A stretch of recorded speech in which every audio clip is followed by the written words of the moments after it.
Lovers really fall in love to stay, stand beside each other, come and the promise really something people kept, not just something they would say and then forget. Families really bow their heads to pray. Daddies really never go away. Whoa, Grandpa, tell me about them good old days. Whoa, Grandpa, tell me about them good old days. It's Breezy 93.9 FM.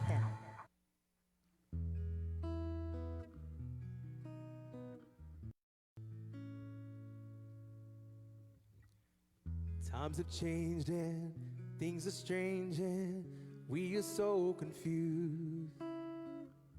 Lives matter but some are forced to choose.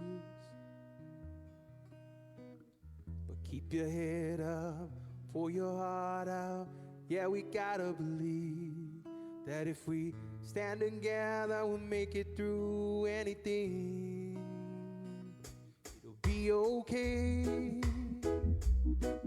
if we're living for each other, take it day by day. Our color doesn't matter, it's bigger than you and greater than me. We're doing this for humanity. Put your faith in one another, we'll find a way. Don't give up, give it your best. It's okay to be afraid. Our lives have changed so much since yesterday.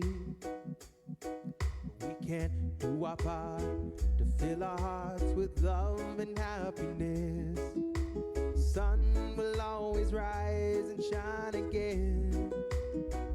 It'll be okay if we're living for each other. Take it day by day. Our color doesn't matter, it's bigger than you and greater than me. We're doing this for humanity. Put your faith in one another, we'll be okay.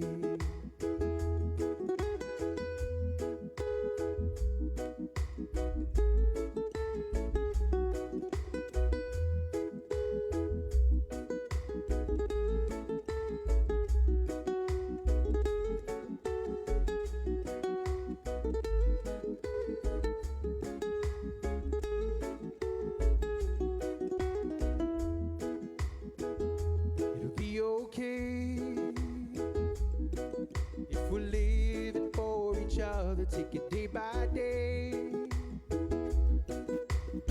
Our color doesn't matter, it's bigger than you and greater than me. We're doing this for humanity. Put your faith in one another, we'll find a way. It's bigger than you and greater than me. We're doing this for humanity. Put your faith in one another, we'll find a way. It's bigger than you and greater than me. We're doing this for humanity. Put your faith in one another, we'll find a way.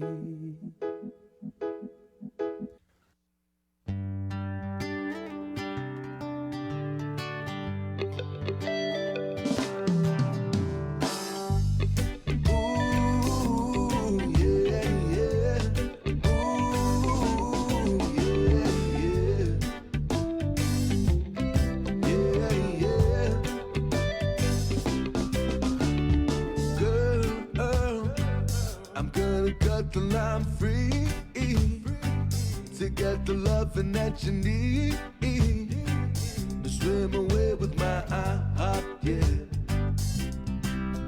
And girl, the ocean's way too deep to get caught about me, to swim away with my heart, yeah. 'Cause it's the first time to lose fisherman's castle. Love is said, the best for last, but the good old times are past. The loving didn't last, and I'm still praying, please. Will she swim back to me? I say, yeah.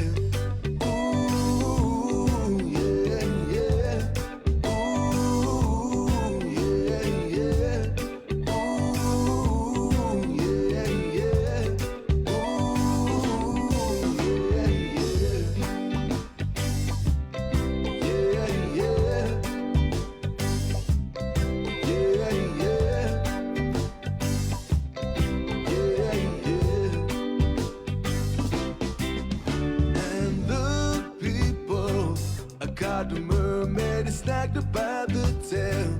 She'll laugh at her with the glitter in her scale. Her light green eyes, but those lips I'll memorize. Drunk and hypnotized, drifting out in sea. She swam back to me. I say, yeah.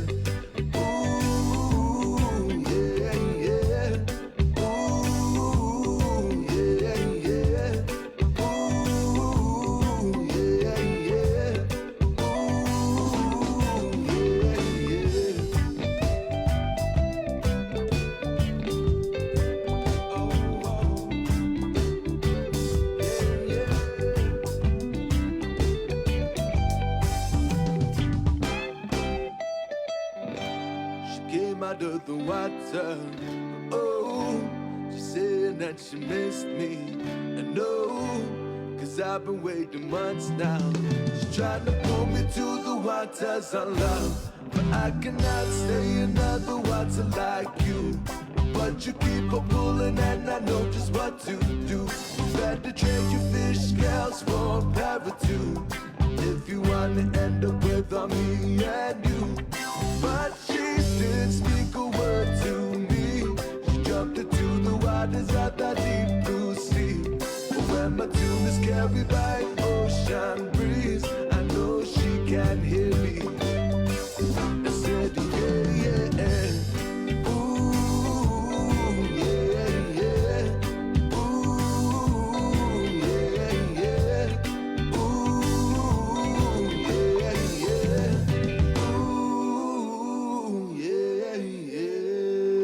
Così uli di sombranzelten e zu ita saluda antes di niga Radzaudzan malak estrezas durante todo em memu a no distância como cupo palu zaniman malak guafi con una sughiairi preba tu la noci nai banderata gaigi pues atan fanni bandera kau esta pagua pumalapa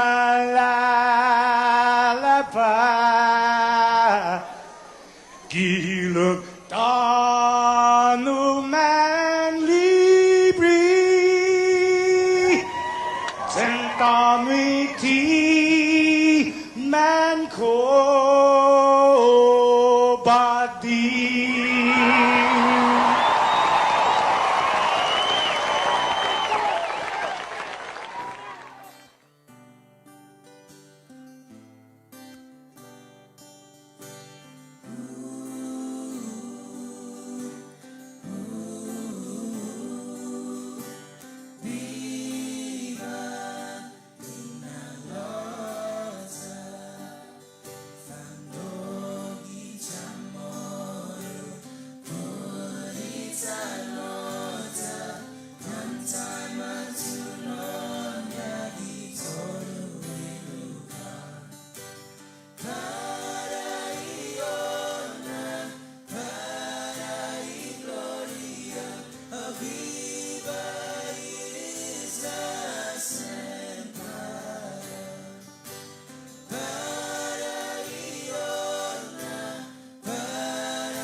let loose, tell them we gon' barbecue. The crew rolling by tonight. We got Slim on the left and YD to the right. Let me take you to an island where the sun never stops shining. Let me take you to an island where the sun never stops shining. I gotta get some brew, cause I just got paid. Put up the canopy to get some shade, so we could kick back like it was nothing at all. While my primos and my homies playing basketball. The day is going smooth the way I thought it would be. Me and my family by the coconut tree, relaxed, waiting for the food to be done. My nephew's calling me to play one-on-one. I said, wait boy, I have to make the tanak-tack. And once I get finished, I cook the tat-tagat, so we can chow down like we never did. Call everybody, especially the kids. We're just kicking back in the village. All the kids are playing around with the family. We're just kicking back on the island. Memories we're talking about with just you and me. Oh, yeah. We're here in the beautiful island of Guam, sitting down in the wonderful village of Humane. It's a beautiful day today. Sun shining bright, shimmering along the bay. Family, children laughing around. That's how we doing down here on my island. Let me take you to an island where the sun never stops shining. Let me take you to an island where the sun never stops shining.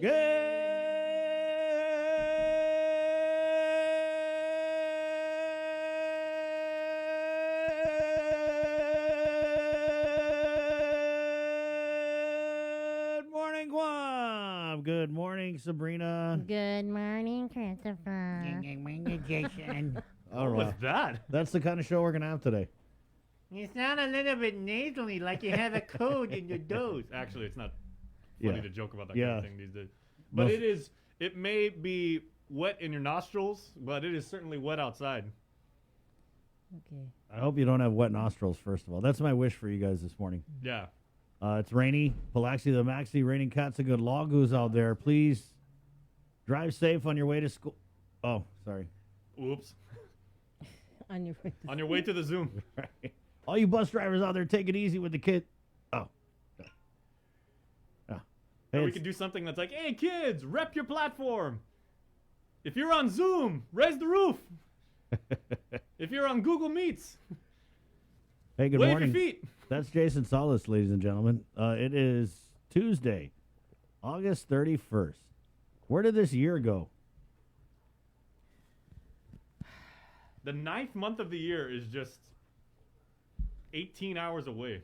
Man, Count down the all race. yep, the all race begins under the crazy surge that we're in right now. That's going to be, man. Oh, man. Which we're is getting. why they're advising to fill out the application online. Yeah. And it is online right now, you guys. That's right. We got our All Rise applications. Anybody want to get? I'll sell you 3 for $20.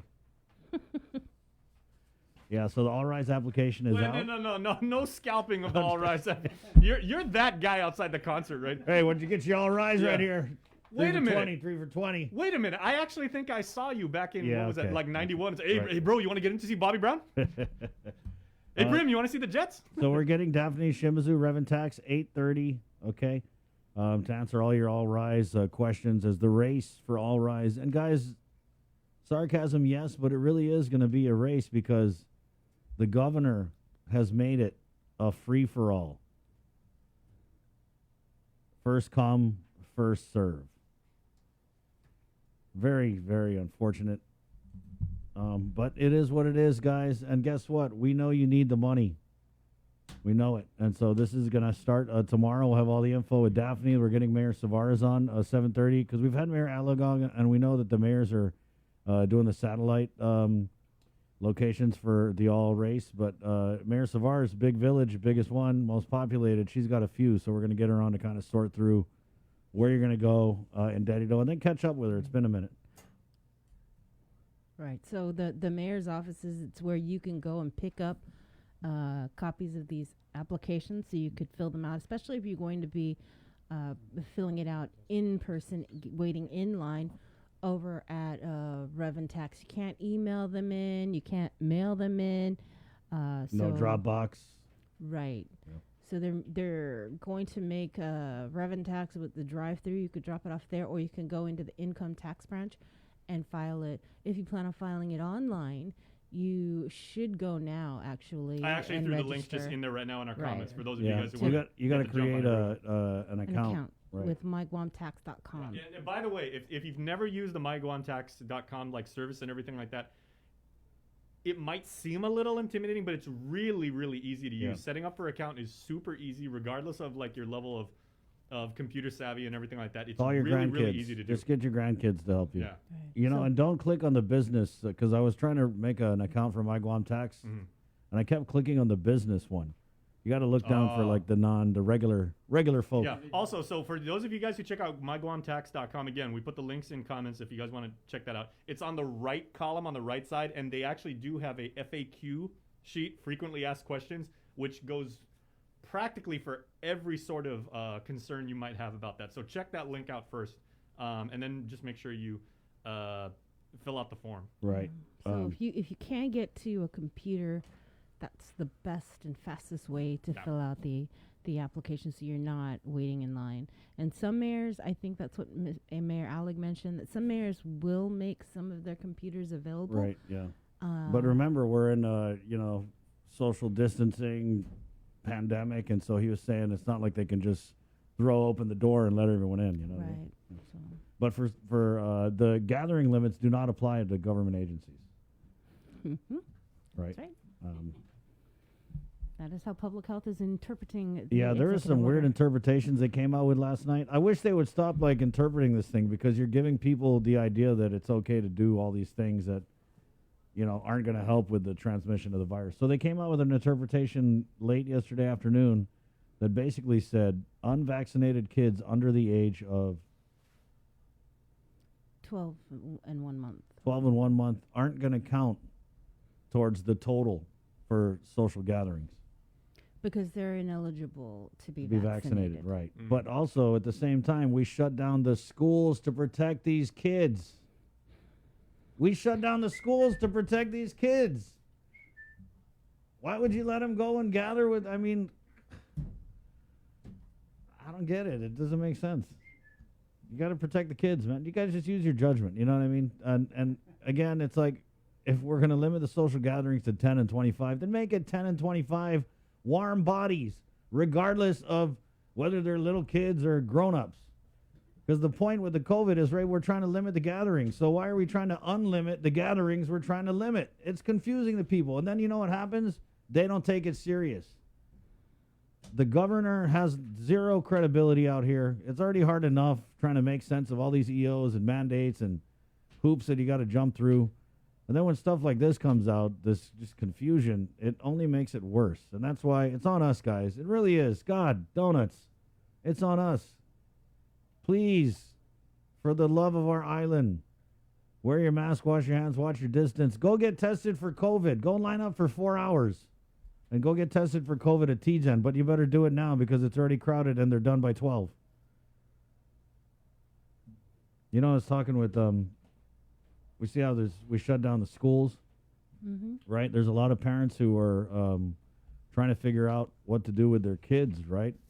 Working parents who got jobs. I feel like they should have planned for this. The governor's sitting on that 600, or how much is it now? They're probably spending all kinds of stuff. Don't tell anybody. Yeah, no, I'm serious. They don't tell anyone. I guarantee if we say, hey, what else you guys spend? They're going to be like, oh, we spent this, we spent that. They don't tell anyone. In fact, I found it very interesting that the governor has not made herself available to answer any questions about the vax, the unvax, the executive orders since her press conference like 2 weeks ago. How do you skate on that? Divide the community and then you're not available to talk about it? Good morning. Hey, guys. Good morning. We're going to have a good show today. It's 6:27. The COVID is crazy. It's nuts. The hospitalizations jumped to 35. The CAR score. The CAR score. Guys, rest in peace to the car score. Rest in peace. I would actually say, based on how it's moved, it's very much alive, which is No, but it doesn't mean anything anymore. 39.3. Why is it even on here? Why is this even on there? If it doesn't mean anything. 39.3. Yeah, it's 39.3. And yet we got 100% capacity. Help make it make sense. Yeah, so the car score is 39.3. We're in PCOR 3. 3. Okay, yeah. There were 114 positive cases reported last night. 35 in the hospital, 21 unvaxxed. And then they said they don't have the vaccinated stats, but I mean, it's simple math, guys. We had a great interview with Dr. Hoa yesterday, and he's really just trying to get the word out that, vaccinated, unvaccinated, whatever you identify as, we all got to do our part, really, because what we're seeing now is a lot of people who got the vaccine early on at the beginning of the vaccine effort. The effectiveness is starting to wear down. And so he was saying they're seeing 6 symptomatic patients at the clinic, fully vaccinated, but vaccinated between 6 to 9 months ago. And that's why we're doing this whole booster shot, right? Because the effectiveness of the vaccine wanes 6 to 9 months after you take it. And so that's why we're also seeing these like so-called breakthrough cases.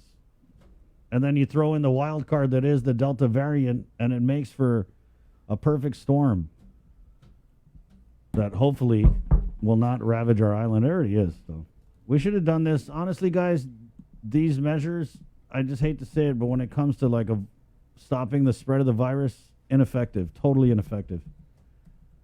If we had done these measures 3 weeks ago, then maybe we'd be okay now. But this Chamorro Standard Time response to the pandemic cannot be like that.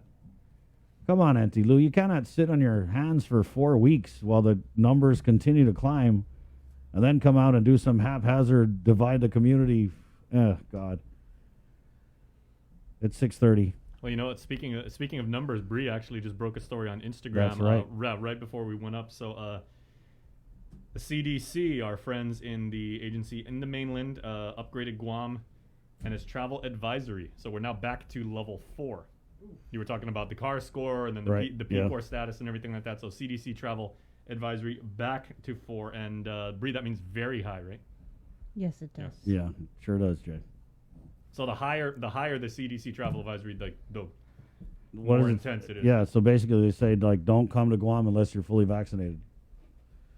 6:30, the show is brought to you by Pacific Points, Cabo Enterprises, ITN, and Jack in the Box. It is the 31st day of August. The Race for All Rise starts tomorrow morning. Coming on the show today, we're going to talk with some, we'll talk sports, because with the guidance from public health, it kind of seems like it killed off a lot of sports activity. As the gathering limit for outdoors is 25. But Bree, you know what I was thinking? So if they're saying that children under 12 don't count as human beings, then theoretically you could teach like a class of 100 unvaccinated kids, right? I mean, you could, if they don't count as human beings. Yeah, so anyway, there's another loophole for you guys. 6:31, you want to do the news now? Sure. Okay, let's go ahead and do the news. Also, we're going to talk to some nonprofits coming in. PUA's ending. There's no school. Parents are trying to find daycare. I feel like they should have done something with the ARP, like a emergency child care voucher or something. You know what I mean? Help these people out. God. 6:31. Sabrina Salas Matanani, our first look at news here on the link. Good morning, Facebook Live, by the way, and the Breeze 93.9. It's brought to you by Pacific Points with the very latest from the KUAM News team. Sabrina Salas Matanani, good morning. Off day, everybody. The CDC has upgraded Guam in its travel advisory, and that's not a good thing. Guam is now level 4. Under this designation, the CDC advises people to avoid travel here because the risk of COVID is very high. The CDC advises that if you plan on traveling to Guam, make sure you are fully vaccinated. before traveling here. The number of people hospitalized for COVID-19 increased to 35. According to the Joint Information Center, of that number, 6 are receiving ICU level of care, 3 on a ventilator. Out of the 35 patients, a total of 21 are unvaccinated, with 2 unknown, and 12 are vaccinated. Last night, Public Health reported 114 new cases of COVID-19. To date, there have been a total of 10,353 officially reported cases of COVID, with 145 deaths. 1,358 people are in isolation, and there have been more than 8,800 recoveries. The CAR score jumps to 39.3. The Archdiocese of Vigaña also announced that 1 student tested positive from FD. The number of Catholic school students who tested positive now totals 31. The Guam Department of Education also confirming 7 students and 4 employees tested positive. Students were from Atacao Elementary School, Tiedzen High, Inarajan Middle School, George Washington High, and 3 from Juan M. Guerrero Elementary School. Employees were from Tamuning Elementary, Agata Johnston Middle School, Southern High, and F.B. Leon Guerrero Middle School. This brings the total of GDOE students who've tested positive since the beginning of the school year to 116. For those of you wanting to get tested, the drive-through clinic is still being held at the old Tiedzen Carnival grounds. They are offering rapid antigen tests. The clinic is from 8 a.m. to 12 noon. Bring a photo ID. As for vaccinations, the JIC reports that 80% of the island-eligible population have been fully vaccinated. Vaccination clinics are being held at the Micronesia Mall from 11 a.m. to 6 p.m. and at Public Health Southern Region Community Health Center in Inarajan from 9 a.m. to 12 noon today. With more news now, here is Isaiah Uggan. This news update is brought to you by Pacific Points. Do more, get more. Hafa good morning, everyone. Guahusi Isaiah Uggan with your headlines here on the link. The governor's latest executive order went into effect at 8 a.m. Monday. Limits on social gatherings for the vaccinated only and the suspension of in-person learning for both public and private schools. Here's more on how Guam educators are working to make the switch to online learning. Private and public schools are still working to transition from face-to-face learning back to online after the governor recently announced about suspending in-person instruction. Governor Leon Guerrero announced Friday that face-to-face school instruction for pre-kindergarten through the 12th grade would be suspended, which came into effect earlier today. The decision was made after consultation with Guam Department of Education Superintendent John Fernandez. We spoke with private school officials about their transitioning plan. With a late notice of the in-person school suspension, Harvest Christian Academy School Administrator Pastor Jeremy Zajic said that they are scheduled to begin online classes this Wednesday. Well, a couple of things. So our teachers are getting better and better at delivering online learning. It's not optimal. We know that. We did standardized testing even in an online format. Kids their learning trajectories are being affected, so we got to keep that in mind. That being said, all of the experience we have from last year is being leveraged. So we have 1 day of in-service, which is today, to really coordinate some schedules and get some of those things rolled out to parents. And then Tuesday for us is materials pickup because we were notified after school really on Friday. And so kids need the books and the materials to get going. So we'll be launching Wednesday morning with our online classes. To date, there have been only 3 students who contracted the virus at Harvest Christian Academy. Unlike Harvest Christian Academy, Father Duenas Memorial School and St. John's School had a smooth transition from face-to-face to online. Moving forward, private school heads are asking to be a part of the discussion regarding school closures. FDMS Principal Ismail Perez explains. Tony, we're looking for that measurement to get back on campus, and hopefully they do, like Jeremy said, engage the professionals in the education field and look for solutions, because we might be able to come up with creative ways to do that, to get back on campus in a safe way, even if it's cohorts, half campus. You know, we might find ways to do academics on campus in a safe and controlled way that might meet requirements. Right. But we need to be given that chance to help with that solution.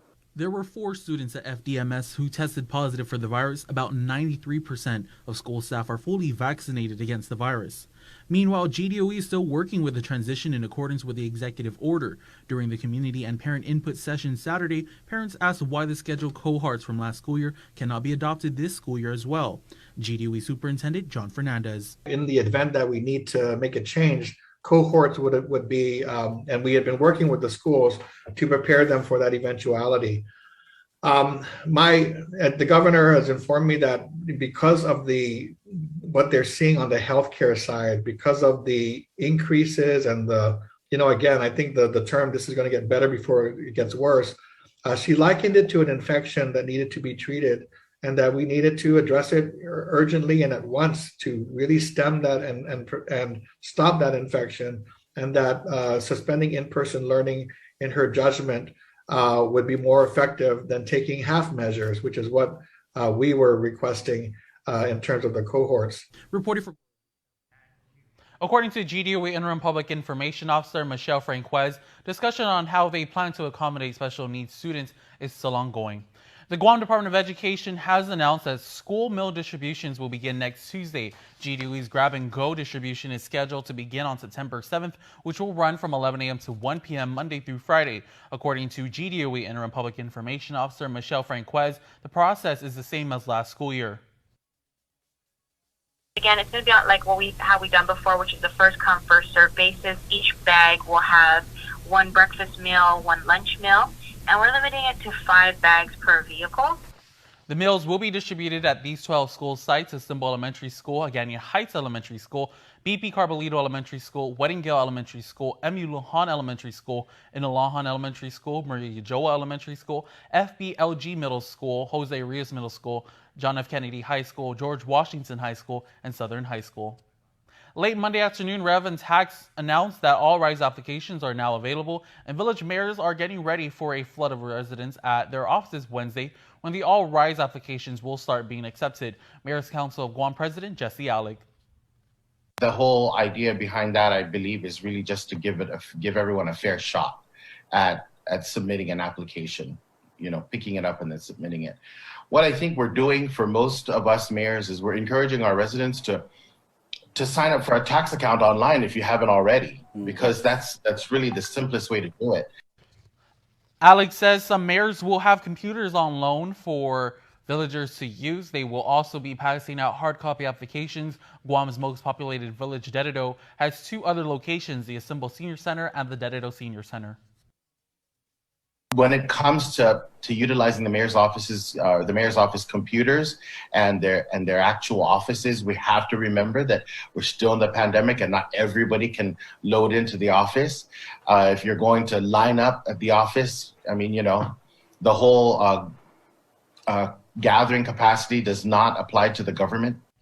He cautions that mayors and staff are not necessarily tax advisors, so they aren't really prepared to help with filling out the applications, but he's been assured by Reverend Tax that the forms are fairly simple and straightforward. Also, the Mayor's Council regular meeting scheduled for Wednesday was postponed. It's all done except for the voting. Senators have completed their deliberations on the fiscal year 2022 budget bill. Nestor Lacanto has a recap. Lawmakers worked late into the night on Saturday, finishing up a review of the more than 150-page budget bill and adopting appropriations for each agency. Near the end of the deliberations, they also entertained last-minute amendments on several high-profile issues. Senator Jim Moylan moved for another delay to the minimum wage increase, which goes into effect on Wednesday. If the businesses could afford it, there's nothing to say that they can't give the additional wage today. The $9.25 or even $10 if they can afford it, if they really want to help their employee. But for those that cannot, then let's not force them.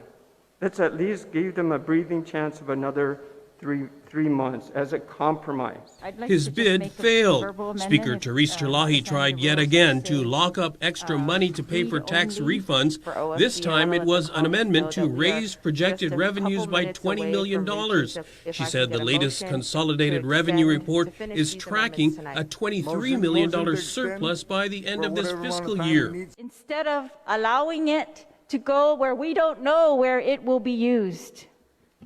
This is our last attempt for the legislature to control those funds, and to put it into a place that does not harm anyone. It does not harm any agency. It only helps taxpayers to get their refunds faster. She finally got it through. Senator Tello Taitigui offered the final proposed amendment. Senators have been trying for months to find out more about how the governor plans to spend her $600 million in American Rescue Plan money. So Taitigui pitched an amendment for the governor to submit legislation by November 1st, identifying any revenue adjustments using federal money to cover agency shortfalls.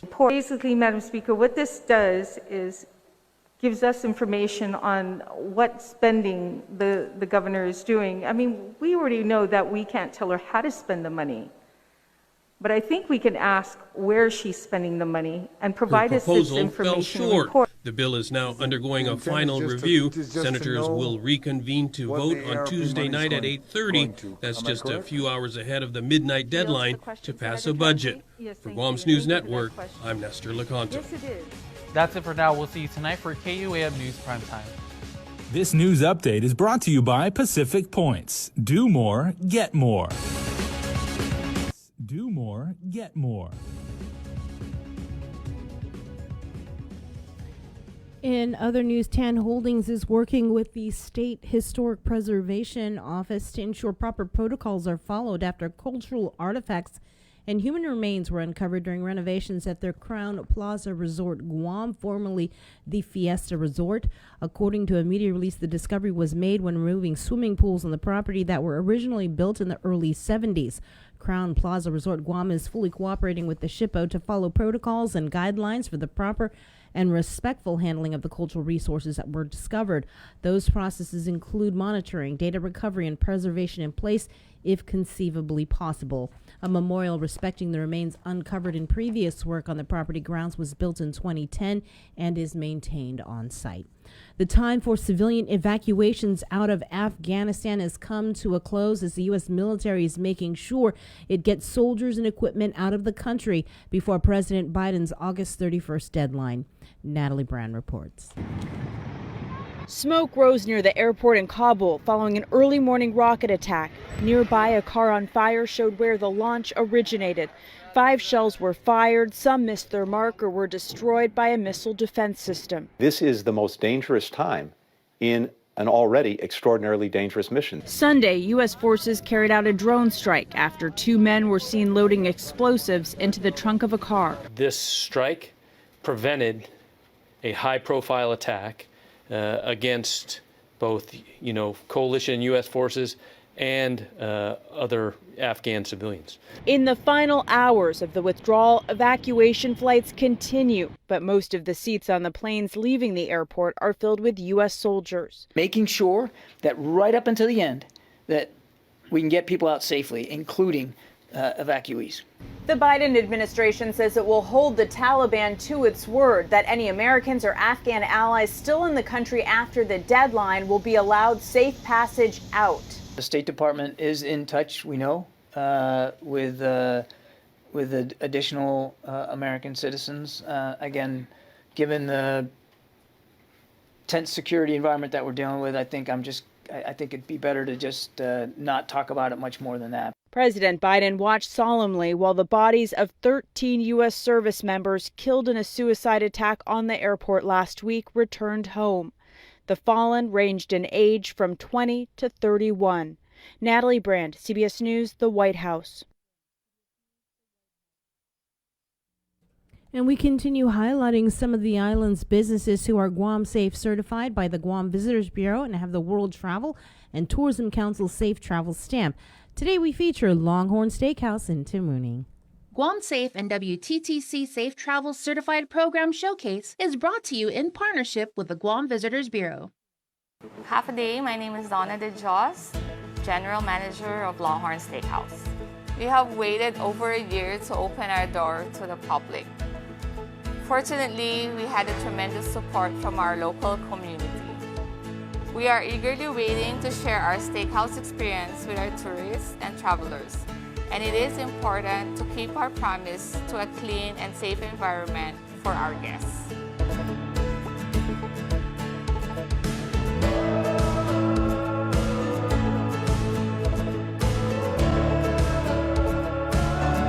We are ready and will continue to work hard to maintain a clean restaurant to all our guests. It is important to show the support of this program to ensure our island community is prepared to welcome our tourists back.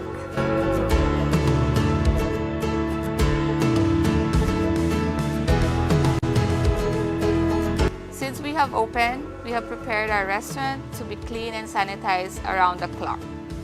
We ensure the safety of our staff by wearing masks to protect the quality of our food and our guests. Maintaining sanitary practices and ensuring we are doing our part to stay vaccinated are the steps we take to ensure the safety throughout. Guam Safe and WTTC Safe Travel Certified Program Showcase is brought to you in partnership with the Guam Visitors Bureau. And with your news in Chamorro, here's Kin Conception. Buenas updates to get soon to be finut sa morgan ni KUAM News. Presenta ni Familian Mizo gi First Hawaiian Bank. Mana fanilis tu siya ay mayor para jigot pinakatidan tao-tao no manananggagyagan Merkulis at sa gibatutu ni aplikasyon para All Rights Act. Ipresente ni Mayor's Council si Jesse Alec, asangan nagwa siya oficinan mahod, manggay sa kumpiro pero manasabi ni tao-tao siya. Pero managwa lo ki aplikasyon papit, do para fan manayuhuzum. Mas may kitaw-taw niya na sengsong gizagwahan dededo sa dos na lugar na siya manuli ang aplikasyon. Yes tumbo Senior Center dyan ni dededo Senior Center.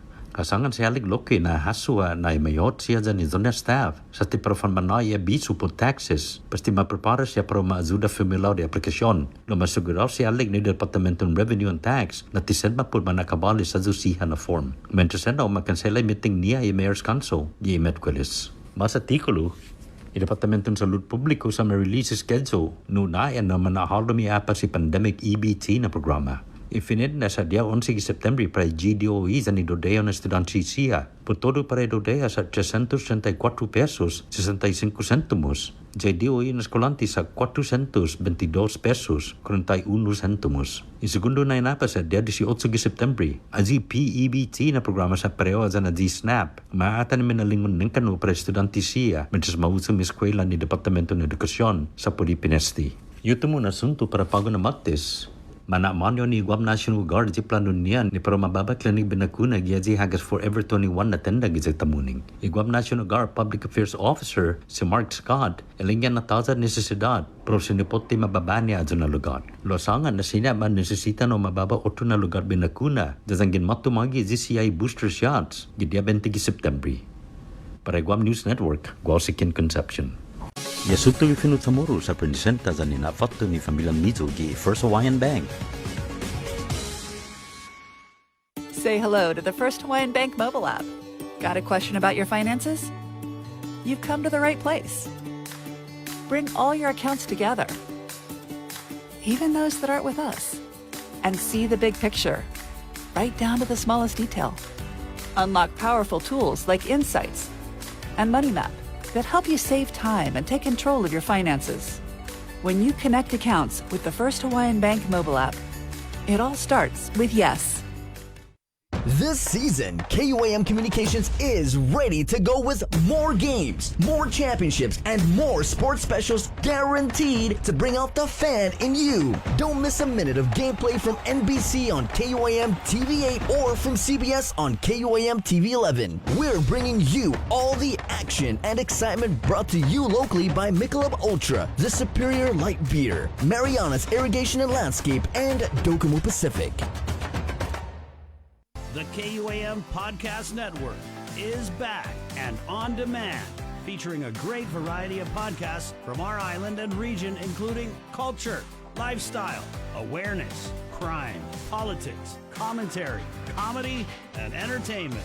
Available on most streaming platforms. The KUAM Podcast Network. Subscribe and listen now.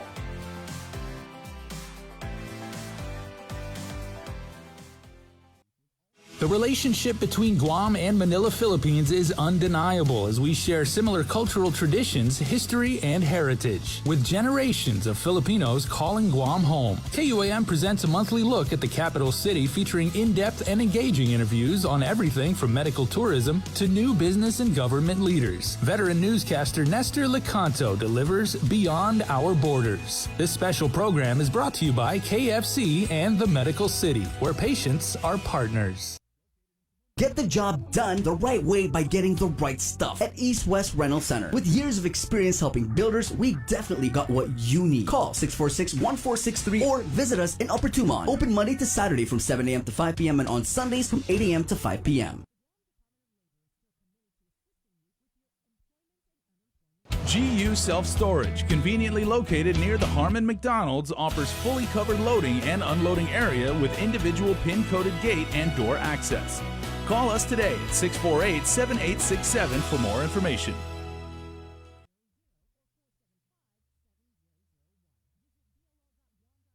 Do you feel like you're missing out on something? Make life more rewarding with Pacific Points. Earn and redeem points for bill rebates and free load at IT&E, discounts on fuel at Shell, vouchers at Foodies, and United Mileage Plus miles. You can even pay with Pacific Points at IT&E, Shell, and Foodies. Pacific Points. Do more, get more.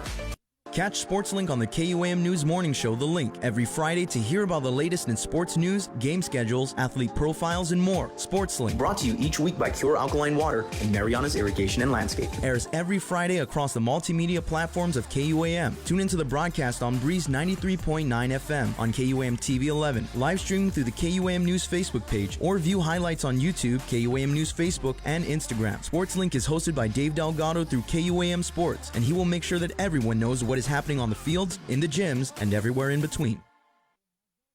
Uno Mixed. We're mixing it up on the last Thursday of every month with a look at lifestyle, entertainment, food, and so much more on the stations, networks, and digital platforms of KUAM Communications. Uno Mixed is presented to you by Docomo Pacific, Better Together, and Pepsi. The Culture Club returns to KUAM Digital and KUAM News Weekend Edition, highlighting Guam's young artists, activists, and crafters as they work to protect, preserve, and promote our Chamorro culture. Watch this weekly feature on the digital platforms of KUAM News Weekend Edition, brought to you by Hanum.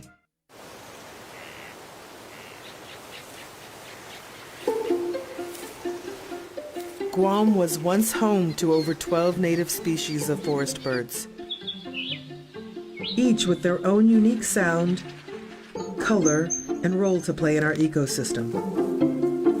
However, the arrival of the brown tree snake has threatened their existence.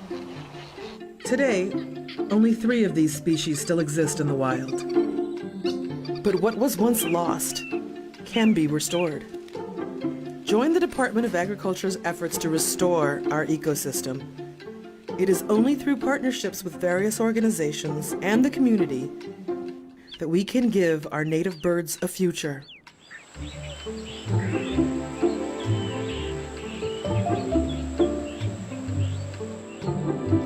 Support snake suppression.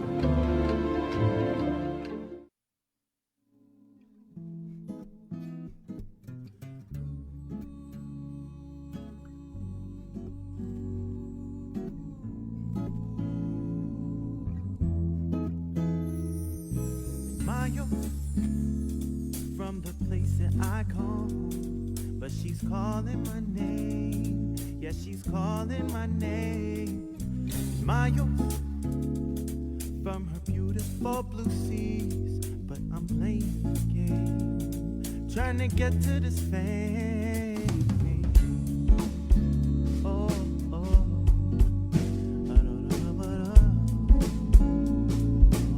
Hey, good morning, morning.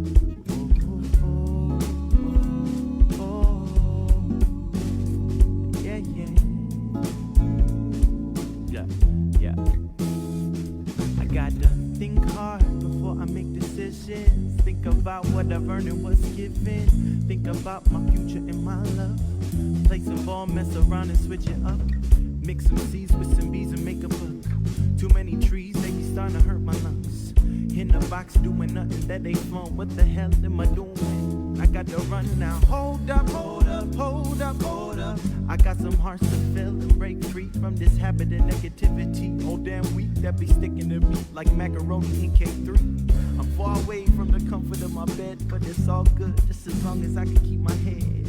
Yeah, I'll be back, don't you worry about that. But first I gotta get on track and make some tracks now.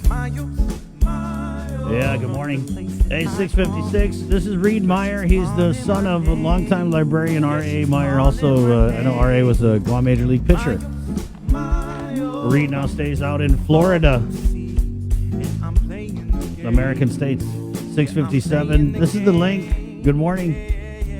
Let's go to the phones. We got a question on the phone. Hi, good morning. What's up? Hi, Eddie. Is there any college classes today for UOG and GCC? Yes. Yes. Again? Yes, there are college classes for UOG and GCC. Okay, thank you. Are you okay with that? Yeah, no, I was just checking because there's some that are not having classes today. That's why. Why? What did you hear? I don't know, something about the COVID cases or something. Something about the COVID cases or something. Yeah, I heard from a friend because my phone's dead. That's why I'm using and I didn't turn it on yet, and I'll just check. Yeah, that executive order didn't apply to colleges or universities. You guys are expendable. Okay. How about for private and public schools? All public and private schools. K through 12. Yeah, face pre-K to through face. 12. Temporarily suspended. Oh, okay, so only college students. Yep. Okay. Thank you, I appreciate it. What's it like though, man, having to go to college in this time? Is it stressful? Somewhat. I just want to make my mom and dad proud a little bit. Oh. Just a little bit. Why not go for broke? Make them a lot proud. Yeah, just make it make them feel comfortable. Then I'm gonna just go one time, big time again, and no, I'm just kidding. Okay. All right, bro. All right. Thanks for checking in, man. There you go. Yeah, you got school. Good morning. 658. Hey, guys, this is what happened. So the CDC, was it overnight? Yes, it was overnight because I check every day. Bree checks that every day. The CDC website. And what took them so long, dude? It's been like 4 weeks of like crazy COVID surge. I was expecting this way back. No, I think it's like I can't remember. The There's formula? It's like a certain time frame, and then they come up with the designation. Was it about a month ago? Yeah. Yeah, So what are we now? 3. We're at 4. 4 is not the best. It's the worst. Yeah, it's the highest you can go. Okay. So basically the CDC now says do not travel to Guam. And if you must travel to Guam, please make sure you're fully vaccinated. All right. How do we get back to square one? That's what I was talking with a lot of people yesterday. The feeling that the regular people out there have is that we're back at square one. That all the hard work we did over the last year, flush it down the toilet. Because the community. Because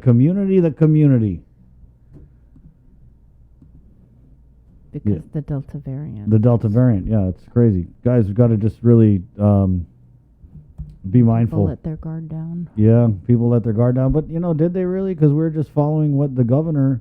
And I kind of feel like I look at it like this. It's like our elected... No, they did. They did. They didn't let their guard down, yeah. But they were just doing things that the government said was okay to do. Right? Anyway, so... The mask mandate was still always in place. Right, yeah. I'm not trying to say they don't deserve any of the blame. Of course, yeah, we're the ones spreading it out here in the community. Totally. Would strong leadership have helped? Of course. Messaging? Yeah. We abandoned our messaging. I haven't heard wash your hands in months before this surge. You know what I mean? And we're talking about messaging. We're going to get in with Shanga Matata of the That's It, That's All podcast because he did a whole episode on messaging and communications, which has been an absolute nightmare and failure. So much anxiety, confusion, fear, frustration has been caused by just Lou and Josh's inability to craft consistent messaging and to put out, communications and information in not just a timely manner, but a transparent manner. Like when we had John Jr. Calvo on last week, he fell for the whole 1 to 10 trick. I was like, hey, 1 to 10, how transparent are you guys? And he said, 10. For sure. Yeah. I couldn't believe he said that. I would have been like, well, there's always room for improvement, but maybe like a 7. Shoot low. Yeah, so Sean, we'll just go in and get him in now. It's just messaging and communication, Sean, like with this latest executive order and then the refined executive order. Like, I mean, it's one thing. I was thinking, like, it's one thing to govern in that manner when we're not in, like, life and death pandemic. Good morning. Hi. Hi, good morning, guys. Sorry, I wasn't sure that was a question, comment. Yeah, I just threw it up there, bro. It was an alley-oop. Oh, well, sorry I didn't take the ball and slam it as much as you would have liked me to, Chris, but I'll do my damnedest this morning. But yeah, I mean, as we were talking about recently, I think you mentioned it a bit earlier, was that you were hoping to see more of the governor, and I think all of us do. I think I'm not a big fan of the late night Facebook posts because just like you guys, I'm asleep. But I think that when we're trying to get to people, we should probably try to do it when there's a chance that they're going to look at it and watch it, not after the fact. And yeah, I think that just timing could have been a little bit better, especially for some of these important messages. Yeah, we didn't really want to go into it too much yesterday. Well, I did, but we didn't really go into it too much yesterday. But like the timeline on Friday, first of all, this whole Wednesday they come out, they said, we're going to announce something shortly. Then everyone was just stewing for days, right? I mean, you had people just like, they didn't know what's going to happen. I mean, my phone was like, hey, what are they going to do? We're going into a lockdown. There's just, 3 days of nothing, right? Not even a reassuring anything, nothing. They didn't even talk to us. Shortly. They said on Wednesday it's going to come out shortly. Well, then Friday came and it was like, we had Chima on. He said, there's going to be a press conference. So we thought, okay, there's going to be a press conference. Then we started hearing that the governor was having these like high-level meetings. And in these meetings, she was telling people that she didn't want to have a press conference because it was just too confusing for people. And then we started seeing on social media posts from schools, posts from the Guam Women's Chamber of Commerce, basically telling everyone that they had met with the governor and that schools are going to be locked down for 2 weeks. And then it wasn't until, like, I want to say a couple hours after that we actually got the official, right, Bree? We got the video and the transcripts of the speech. Yeah, as soon as the Guam Women's Chamber posted their post on Instagram about the school closures, and then we started getting a lot of messages from the private schools. Then I had enough. I just messaged Crystal. I was like, look, are we going to get a press release or what? And then I screenshotted everything that I got and I just blasted to her. Like, dude, like, are you guys going to say something? Who's driving down there? And then I messaged John and Fernandez, and he said, we're waiting for the governor to make an announcement. And I also sent him a couple of the screenshots from the private schools. And then Crystal sent me an embargoed copy of the speech or the Like, why would you embargo it when you're so late to the game? You're like 3 days late and you want to send an embargoed. Guys, just so you know, behind the scenes, embargo means they send us something and they say, like, don't put this out until 5 o'clock or whatever. So after I got the embargoed speech, maybe like 30, 40 minutes later, we got the actual video. Yeah. So, Nestor was like feverishly trying to like log it and get it ready for the news. God.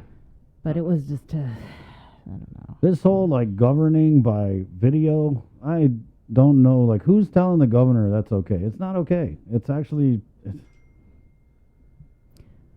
guys, if I can chime in, I think the biggest thing that I see from it, if we think about that idea of the video, I want the community to understand that up at Adelup, as they're trying to make these decisions, I've been there.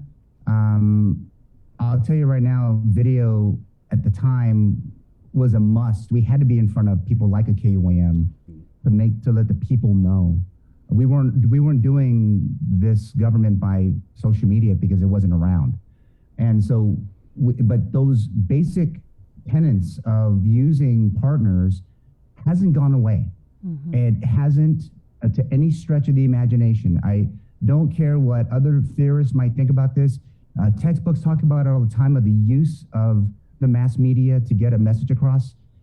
I could tell you right now, from even my teaching at UOG and even the studies I've read over the last 3 or 4 years on this whole issue, is that it's still there. And we have to continue to rely on it to get information to the general public. You know, no one lives and dies by TikTok. No one lives and dies by Instagram. It's all about making sure they get the message out to those key stakeholders who can reach the most in the public. And you were talking about UOG earlier and the challenge that we are facing on campus with our classes. I have 2 face-to-face classes right now, and they're excited to be there. And I want us all to continue to be there if we can get the messaging that will continue to keep us safe and keep us learning. And, let's take some lessons from the past pandemics that we could get past it and move our lives forward in a much more productive way. Sorry, that's my No. I mean, I'm just no. It's cool. And I think what it is, it's like the governor clearly, when you watch these press conferences, I mean, and if she's telling people it's confusing, it's only because, like, you're dropping these huge information dumps. I mean, this is crucial information that people need to know. I mean, you're saying that you're restricting the movement of the unvaccinated, and then you want to run away 30 minutes after that announcement because you have another engagement? No. I mean, where's Josh? Where's Lieutenant Governor Josh? Like, if you got another engagement, you got to go to a ribbon cutting or a tea party or whatever, like, send Josh out. Josh can talk. He's a whole lieutenant governor. And so these videos, I heard that.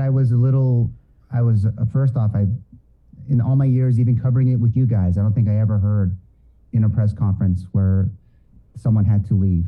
That was a first. Yeah. And it was clearly an effort to bail out the governor because the one was getting tough. Yeah, guys, and like I said, I've been kind of following this since Joe Ada's administration. Yeah. And like I said, I've never heard that. That was a first. Yeah. And I get it. I feel like they put out, the governor wants to put out these videos because she doesn't want to ask questions. But, I mean, that's why you have a communications person. Like, if you can't ask the questions, because the issue is, Sean, it's not that, like, we want to badger the governor or, put her in a corner. No, it's that you put out this information that only warrants 1,000 more questions.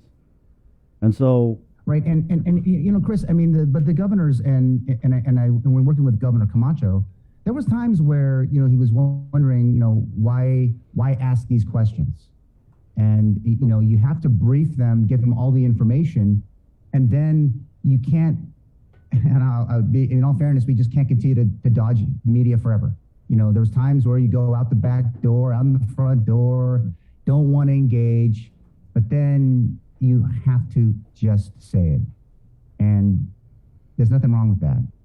Maybe just giving time is better to figure out the message, but you should eventually get there in front of the people and talk about it. And, we talked about it a lot, especially in the second term. In the first term, might have been that way. But, you have to change. And you have to change with the times, and you have to change to address the most important issues that face the community today.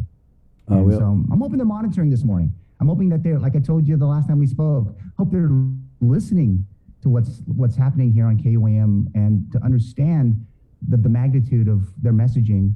And, you're still a stakeholder. You haven't gone away. Your phones work.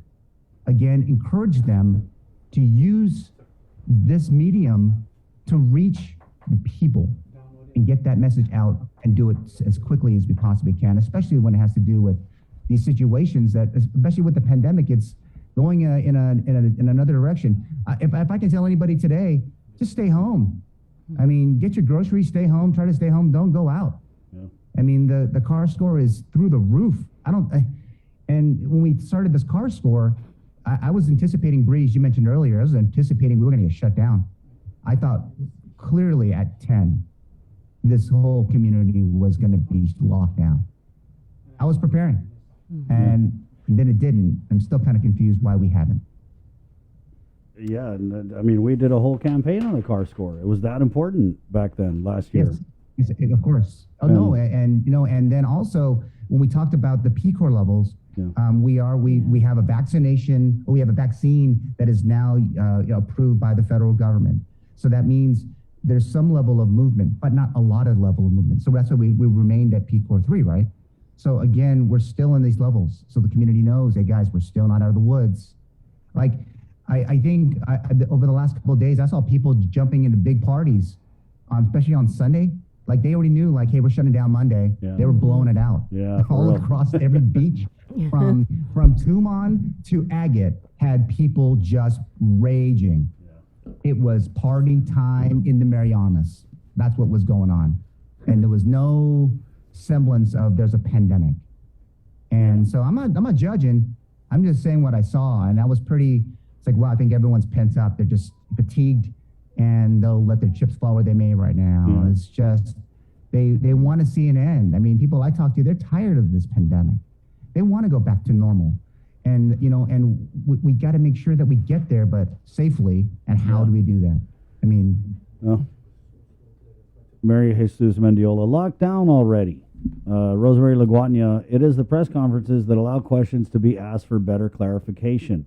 Can't ask anything on a video presentation and receive answers that are crucial for better communication. Doreen comments, and simple communication skills must have genuine care to want to connect and engage with others wholeheartedly and honestly. I mean, it almost seems like with the All Rise application, they tweeted out that it was on the governor's website, like before it actually was. So I see like a lot of what they do, it's like they want to come out with these announcements exclusively on their social media so that their traffic will be driven up. And I just think that that's your priority, is to boost your Facebook following. I mean, yeah, I'm not following that logic either, Chris. Why not give it to you guys before the 6 o'clock newscast goes? I think maybe I'll give them a plug, but maybe the other guys at PNC, PDN, Post, maybe they could use a little early love to these messages too, so that they can help you all reach your viewers and the like. Why not? But waiting till 8 o'clock at night, I mean, unless it's something major, 8 o'clock at night seems a bit too late for people to make decisions. And, I have kids, man, and you have kids too, Chris and Sabrina. Jason, you hang with kids. But the idea is when we think about getting the word to them all, we want to make sure that we get them ready and they understand. How do you explain it when other adults are telling us these things, and the kids, they ask me so many questions. I'm like, I'm not really sure. Can't answer that. Even my own kids.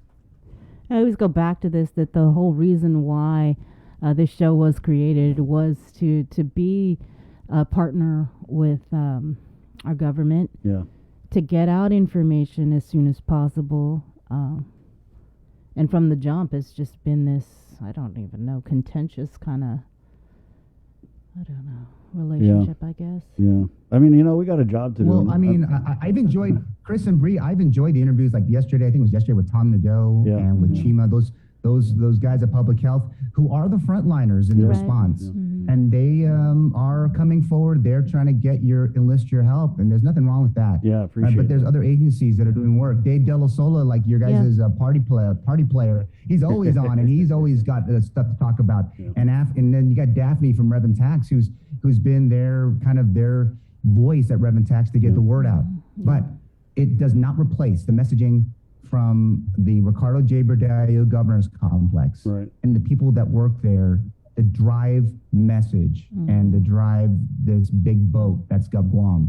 And if they're listening, I'm praying that they're going to jump in and talk to you guys a little bit more often. John Jr. was good. I hope John Jr. is on more regularly. I think he understands what's happening in the inner circle of the governor, and he can offer much more greater insight than even the spokesman of the administration. Yeah. I mean, he's the chief of staff.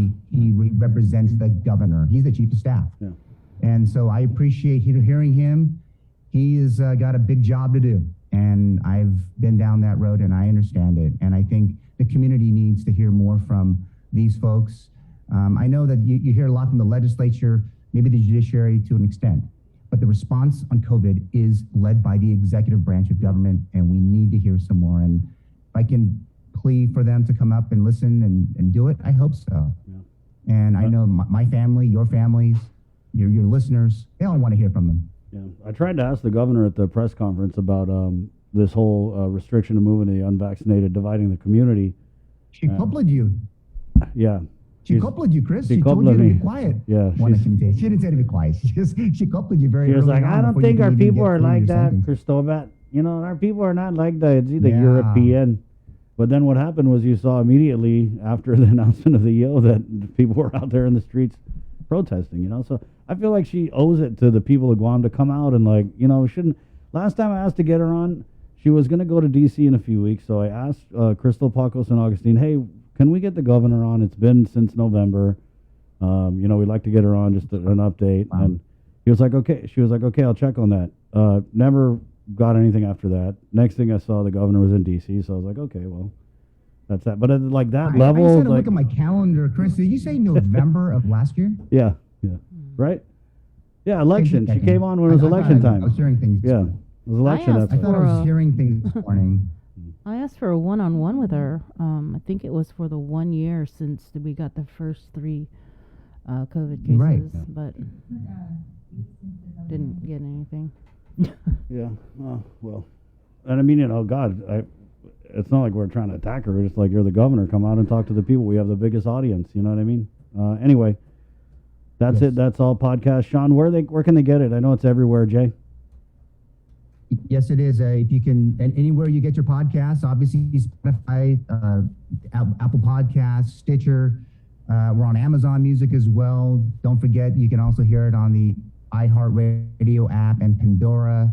I know Jason and guys, you know, we're very proud to be part of the KOM Podcast Network. And yeah, so if you listen to it, check it out, and let me know what you think, and like it, subscribe. So what kind of feedback has it generated so far? Well, interestingly enough, you asked that, Jay. You know, just people just saying, keep up the good work. They want to hear different types of topics. I've had a couple of different interviews. I'm still kind of waiting in that, which the interviews did really well. And so they like to hear from other people outside of my voice. But also just the idea, want to hear your ideas, Sean. So that's been the big one. And, you know, I'm trying to avoid doing, you know, too much COVID. I mean, there's so many issues that we can talk about in the day. I've been part of this community for over 25 plus years, and trying to, still traversing different issues in the villages and the like. And also, because Bree will attest. I mean, even when I was at KOM, I used to love reading what's going on in the CNMI, in the Virgin Islands, and all the islands. And, you know, Guam is that, you know, big city of Micronesia, but there's a lot of news happening all across the region. I mean, I think sometimes we forget that, you know, there's issues of the pandemic in Palau, which got their first 2 cases. You have issues that's happening in the FSM, some interesting issues with Governor Penuelo in the FSM. You also have the Marshals, which is still dealing with tides and issues and like that. All fair game for the podcast. So I've been blessed and able to share that message to the podcast. So take a listen. It's pretty good stuff. Thank you, Sean. Yeah. Thanks, Sean. I'm still waiting for you to drop that episode about who the greatest Oakland A's of all time are. Oh, man. Just for that, Jay, I might have to do that, you know, ask Sean questions and have him give me my 2 cents on that. I'll put that in your one already. I'll put that in your box, because I could pretty much champion. make a good case for Ricky Henderson. Right on. Thanks, Sean. I think you can. Thanks, guys. We'll see you Thanks, there. Sean. Gumatata, that's it. That's all podcast 720. We'll take a break. Coming up, we got Mayor Melissa Savares of Dedido. A lot of people asking about the all race. Daphne Shimizu, 8:30. And it's the whole bunch going on here on the link, which is brought to you by Pacific Points, IT&E, Calvo Enterprises, and Jack in the Box. A great burger is about The balance. KUAM So with triple the Podcast beef. Network is back and on demand, featuring a great variety of podcasts from our island and region, including culture, lifestyle, awareness, crime, politics, commentary, comedy, and entertainment. Available on most streaming platforms. The KUAM Podcast Network. Subscribe and listen now.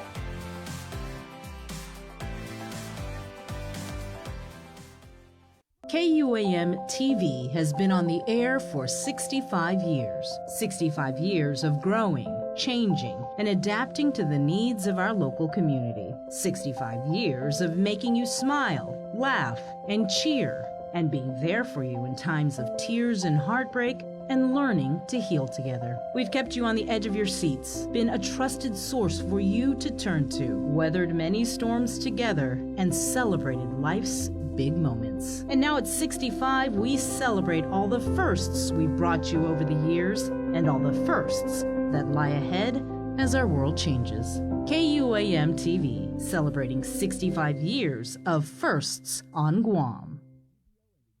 Get yourself all caught up with the week's games, scores, and highlights with the KUAM Sports Weekend Roundup on KUAM News Weekend Edition. It's all inclusive, all the fun and all the action wrapped up in the perfect presentation. Relive the moments on the KUAM Sports Weekend Roundup, brought to you by Gatorade. Greatness starts with G. See what's on TV tonight with schedules, network news and notes, local promotions and giveaways on KUAM Communications social media pages. Like and follow us on Facebook or Instagram now for all the latest and never miss out.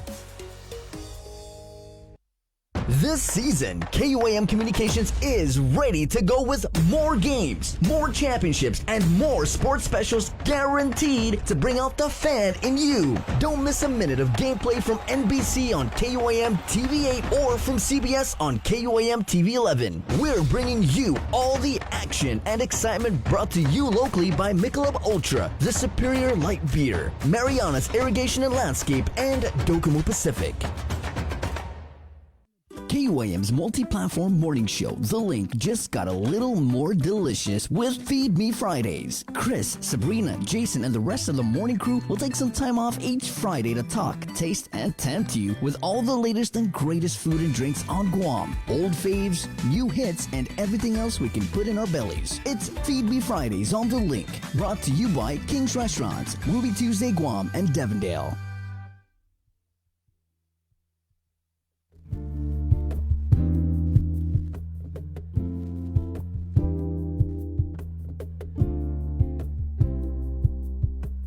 Driving round, windows down, warm breeze and a soulful sound. I got my mind made up about where I wanna be.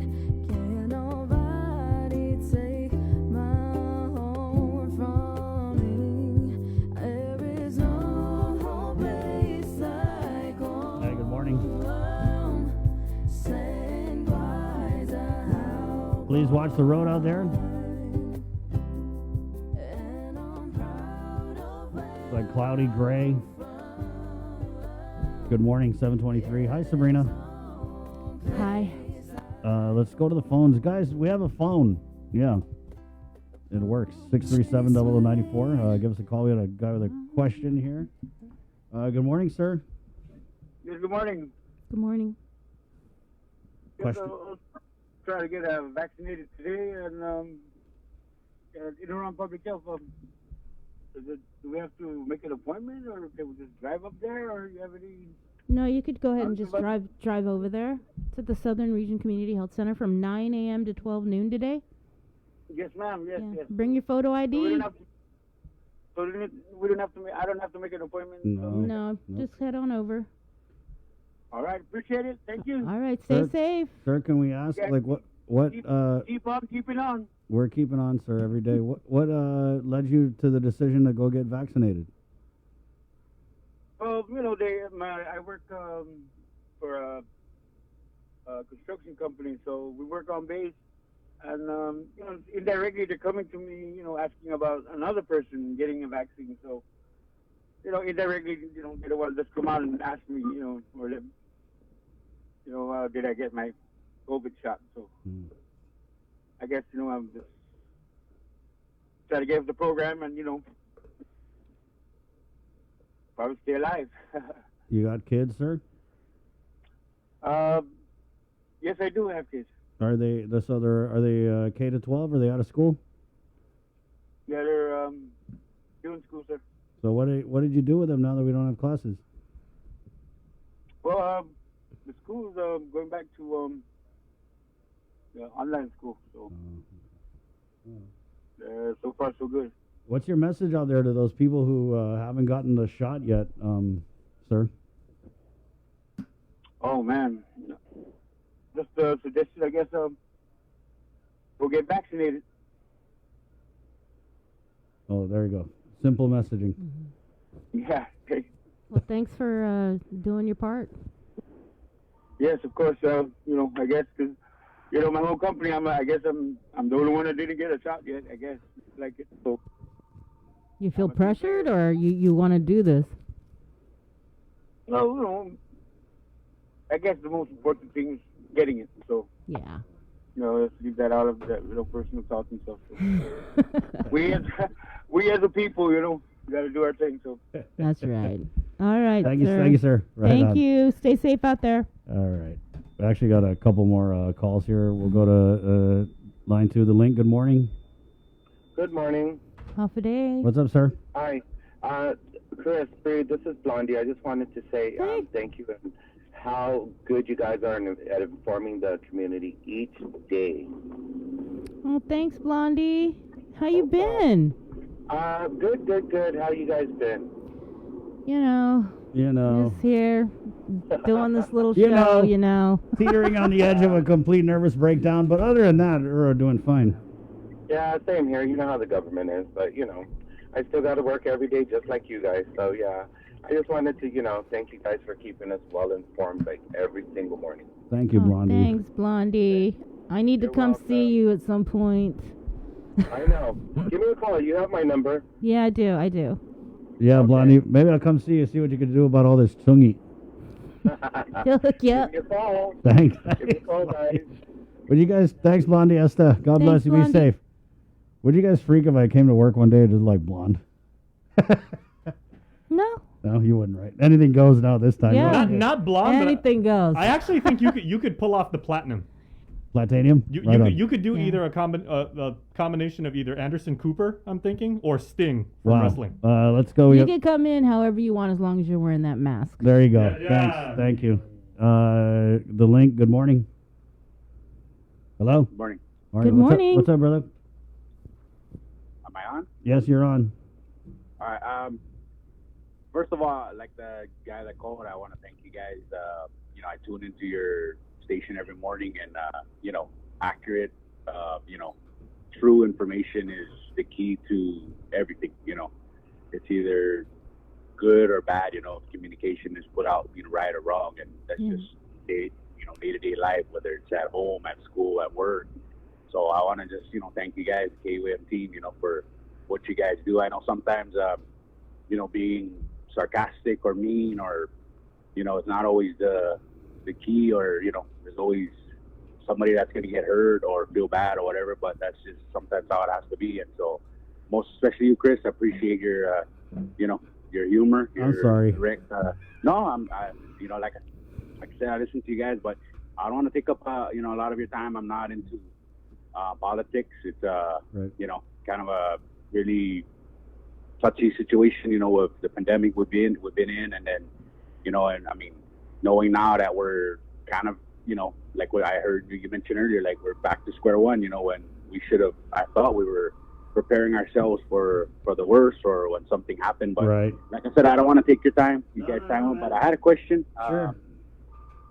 Can you just give me some clarification as much as you guys know? I know a lot of times you guys don't know a lot or real accurate straight from the governor or straight from Adelaide, but if you don't get to qualify or you're one of the people that don't make it for the race for the All Rise, I was hearing something about if you get it, you can get something else later or the next stimulus, or can you just clarify at least for me? Because I mean, like I said, I trust you guys' word and your judgment, and like I said, I appreciate what you guys do. And just so I have, because I won't be able to do it. I'm gonna try to get my wife to do it, but I mean, I don't want her to try to,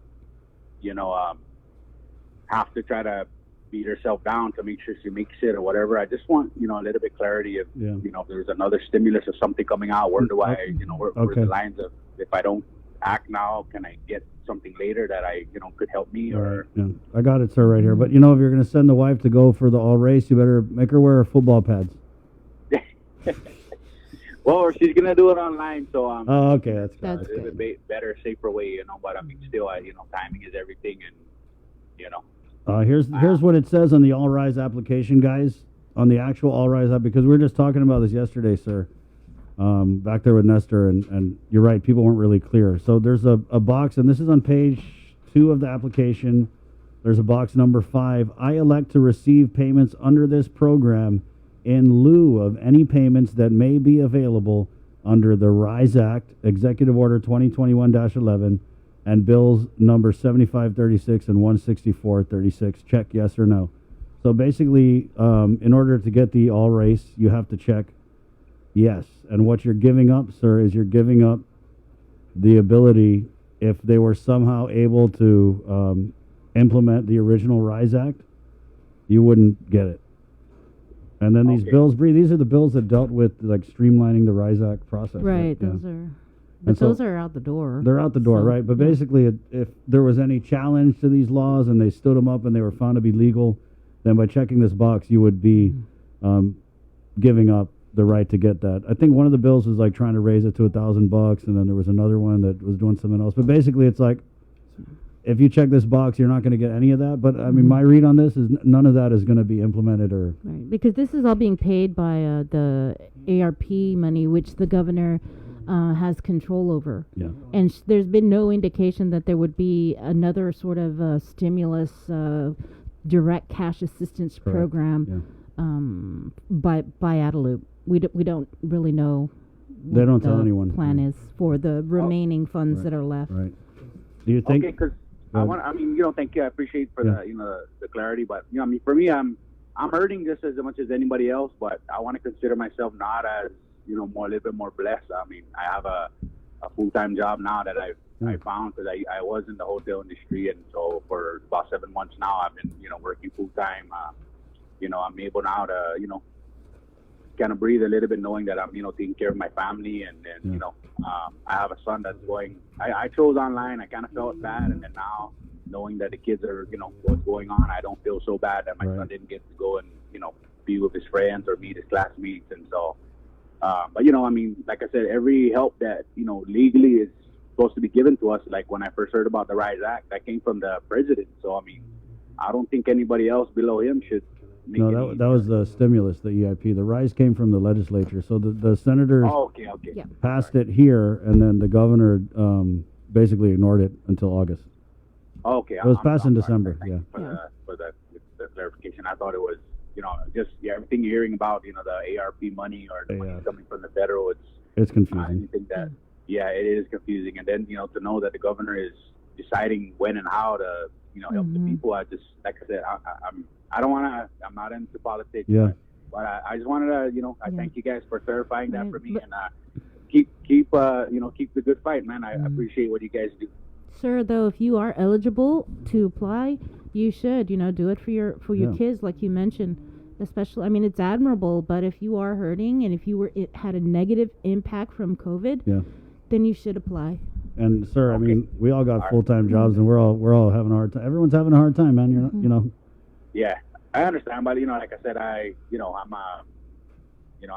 leaving everything up to God, and I just know that He's telling me that there's probably people out there that of a course. little more than me, and then knowing the fact that it's a race. I mean, I'm Oh, just like, God. but I It thank you. didn't have to be this way. It didn't have to be. The governor has the authority. She had the power to make it totally different. And that's what I don't understand. It doesn't matter what race or what religion or whatever. If you are a citizen or a person of Guam, I mean, aren't we the people?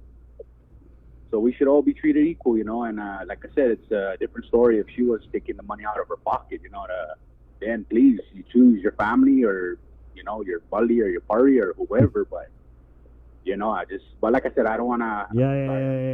Yeah, you do, sir. You do want to get into politics, but maybe another time. Tell us how you feel. Yeah. All right. Well, like I said, I thank you guys, man, and just keep up what you guys are doing. You guys do an awesome job. I mean, there's got to be a big light at the end of the tunnel, and what you guys are doing are definitely keeping the public and the people of Guam aware of that. Just be patient.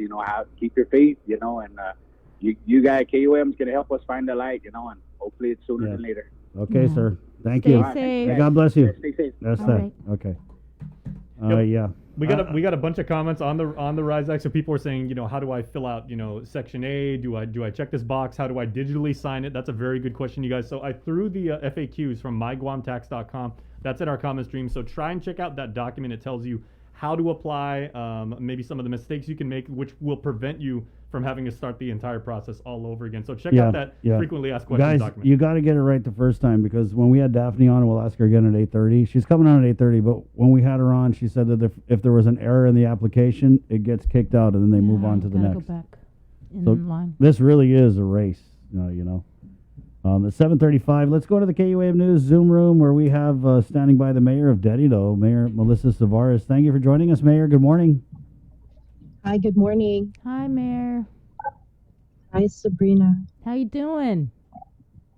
I'm okay. We're very busy, but we're fine. Yeah. Hanging in there, trying to help our people, right? Exactly. Mayor, did you anticipate that we would be hitting this surge?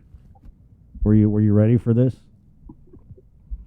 Well, I think it's better to hand out than to have to go through the verification process again. Yeah. Right. What are you guys doing to get ready for tomorrow? Well, what happened is the applications were dropped off yesterday to all of our mayor's offices. And so what happened is in Dedido, because we have a large population and sometimes accessibility might be a problem, people don't have rides. We have different facilities. We have our Astumbo Senior Center, our office, our Dedido Senior Center. And so what we've done is, rather than people just flocking to the mayor's office, that's, just one facility, we're giving them the opportunity to, if they live closer to Astumbo, they can just drive through the Astumbo Senior Center anytime between 8 a.m. to 4 p.m. And that will be through the lunch period as well. Unlike the Dedido Senior Center, it's a drive-through pickup. Somebody will be there to hand out. We're starting that process to hand out applications at 7:30 in the morning, and it's 7:30 to 11, and then 1 to 4.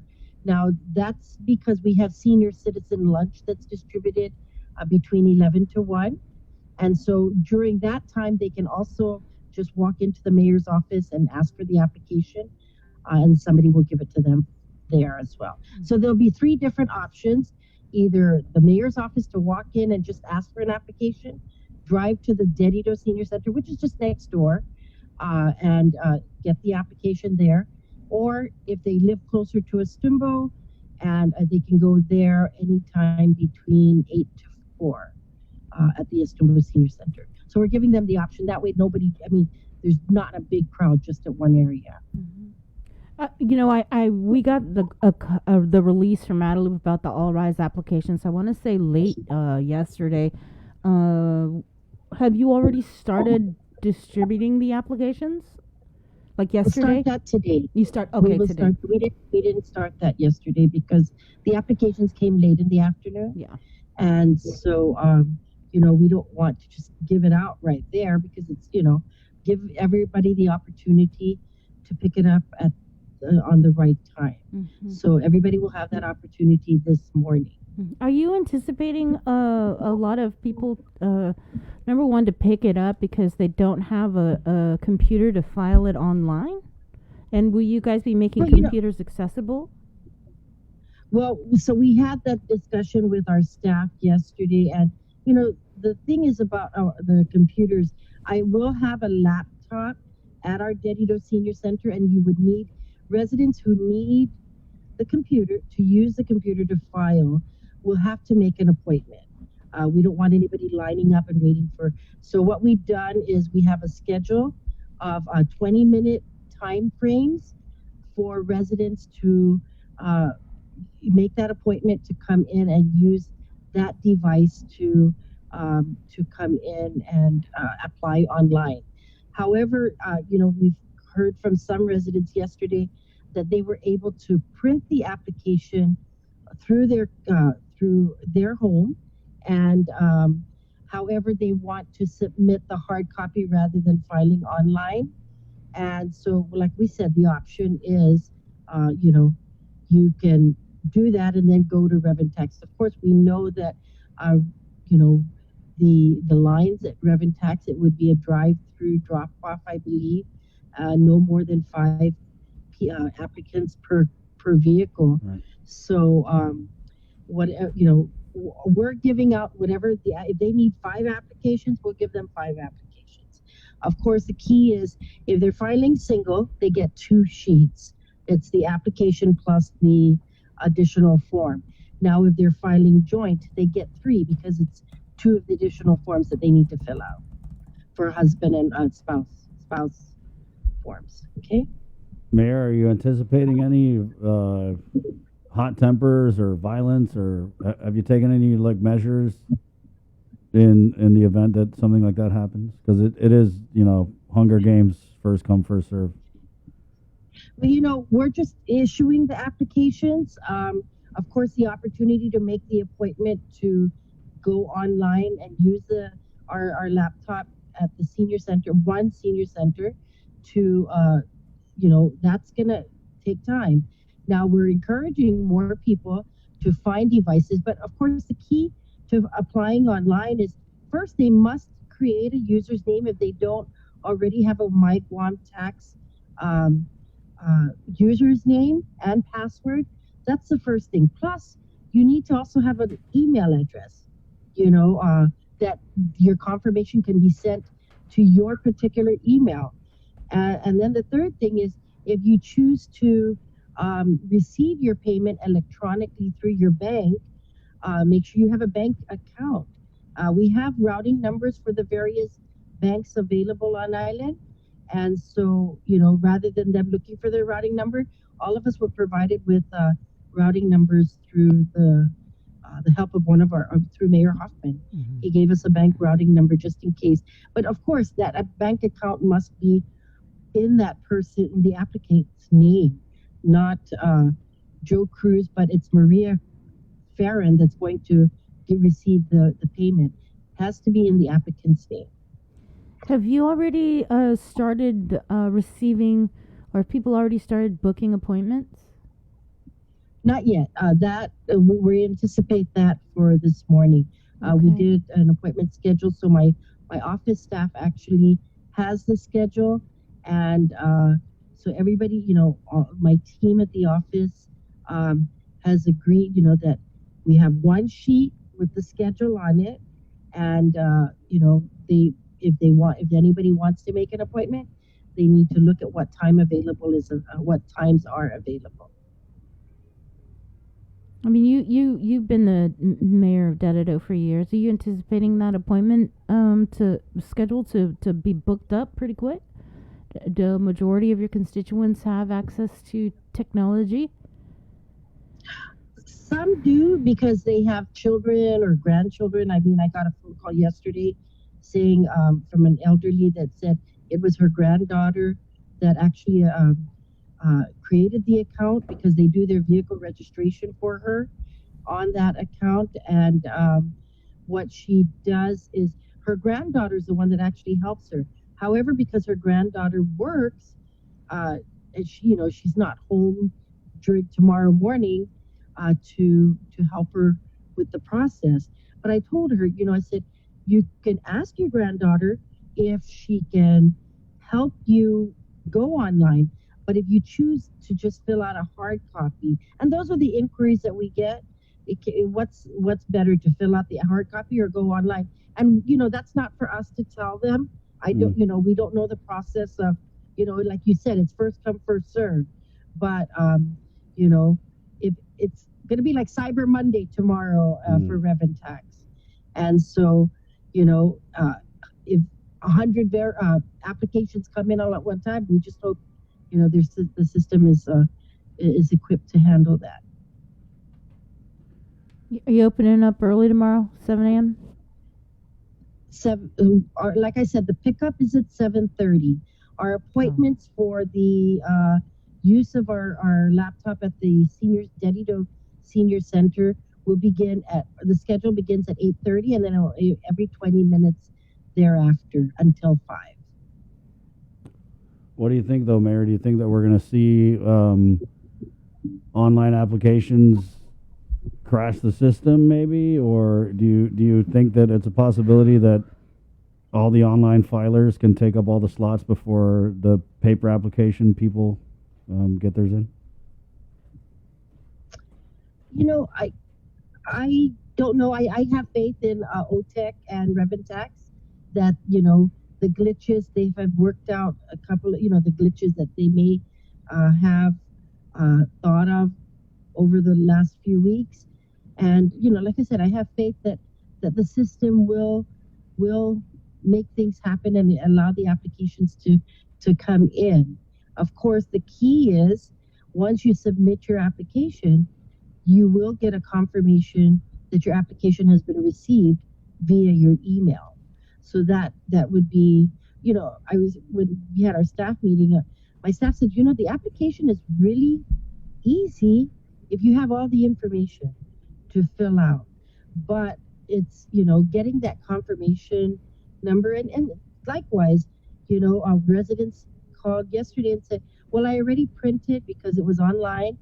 The application was online. They printed it at home. And they anticipate their neighbor and their friend all going together with them in one vehicle to drop it off at Reventax. Because one of them had a computer, but the other two didn't. So they felt that it was better for them to drive there and just drop it off. Mayor, we had a comment in here. I just want to get your reaction. Where is that? So basically, this is a comment from Jolene. So basically, those who don't have transportation or a way to complete the application and really need it won't get it. I want to ask, do you think that this process is accessible for, you know, the neediest people in our community? You know, I think it is. You know, I'm not you know, the Mayor's Council is not revenue and taxation. We are just the partner that will distribute the forms. Like I said, the forms are available today at the mayor's offices. And, you know, everybody has a need one way, different ways, right? Everyone has been affected. You know, we've seen the price of everything, commodities and everything to survive go up in the last year and a half.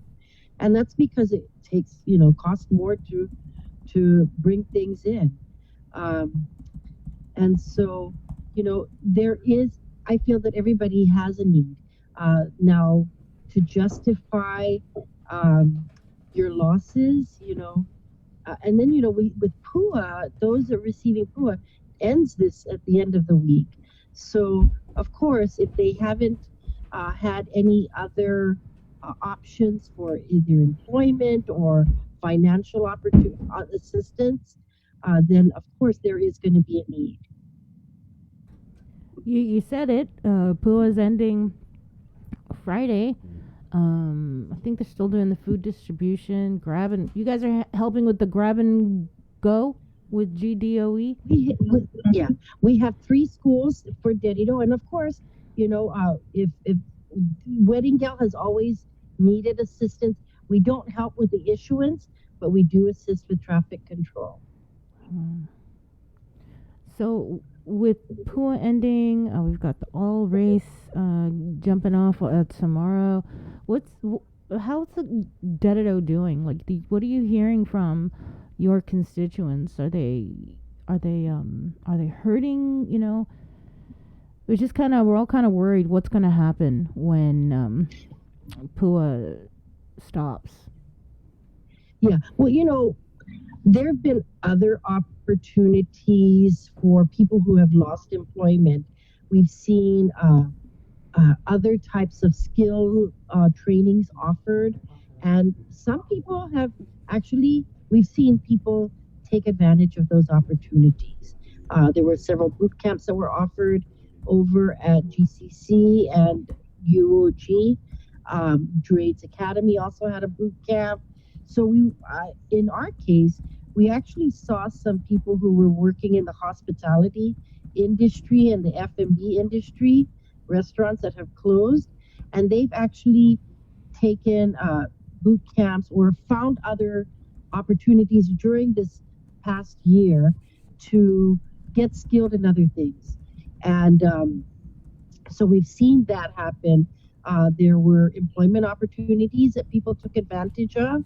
They had health certificates. It's not in the hotel or restaurant industry, but they needed for food deliveries, So they took other opportunities. We had we've seen some residents who were affected because they were working as housekeepers in several hotels.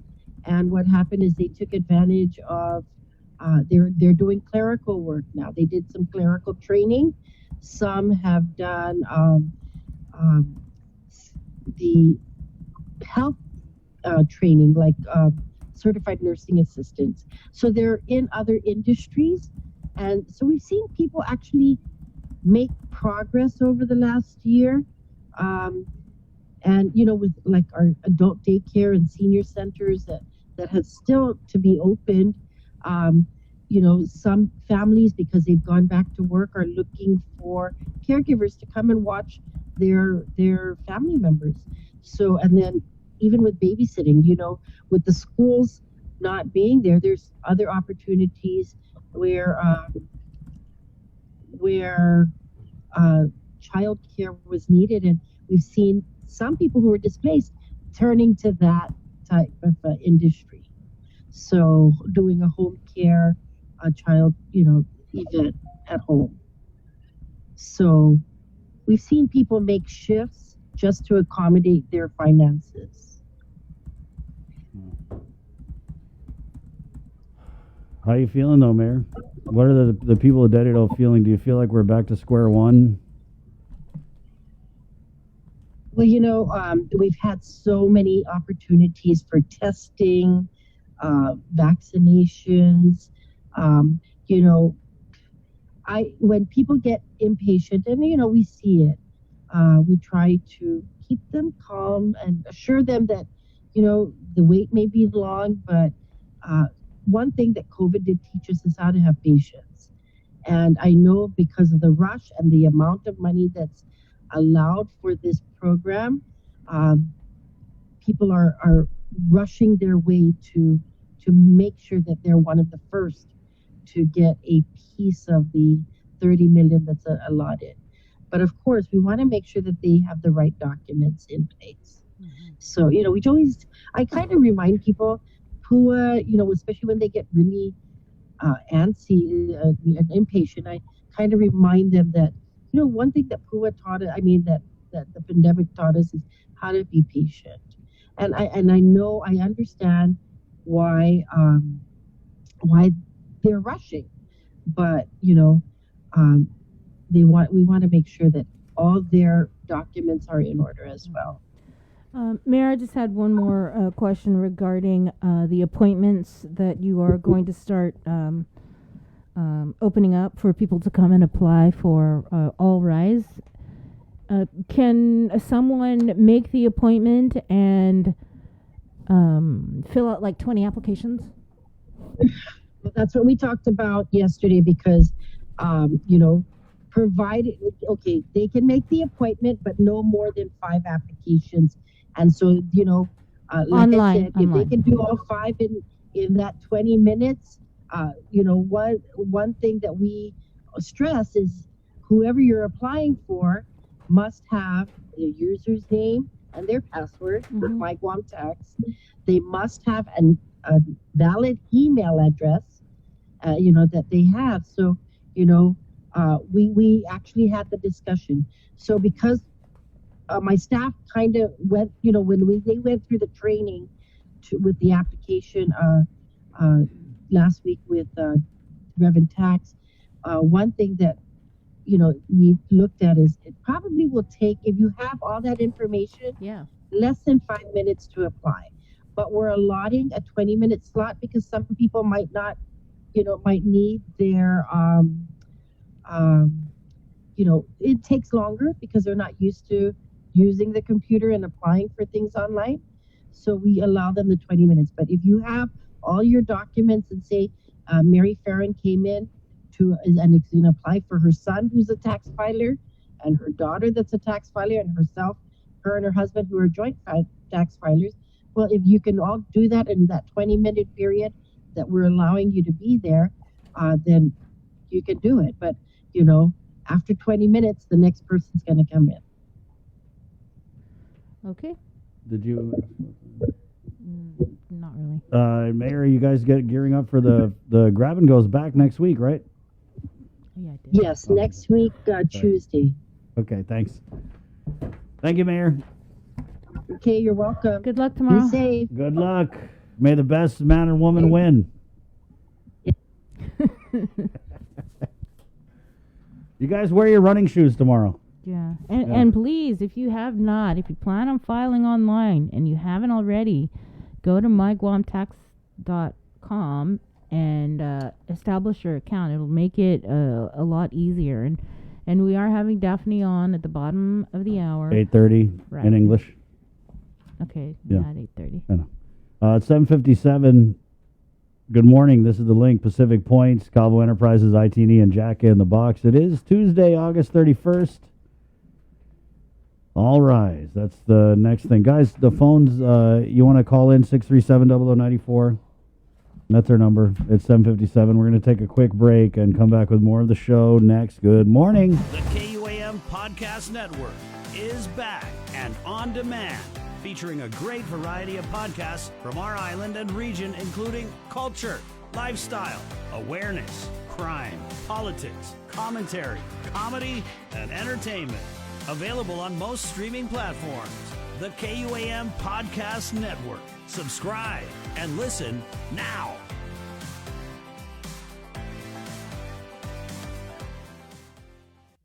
This season, KUAM Communications is ready to go with more games, more championships, and more sports specials guaranteed to bring out the fan in you. Don't miss a minute of gameplay from NBC on KUAM TV8 or from CBS on KUAM TV11. We're bringing you all the action and excitement brought to you locally by Michelob Ultra, the superior light beer, Mariana's Irrigation and Landscape, and Docomo Pacific.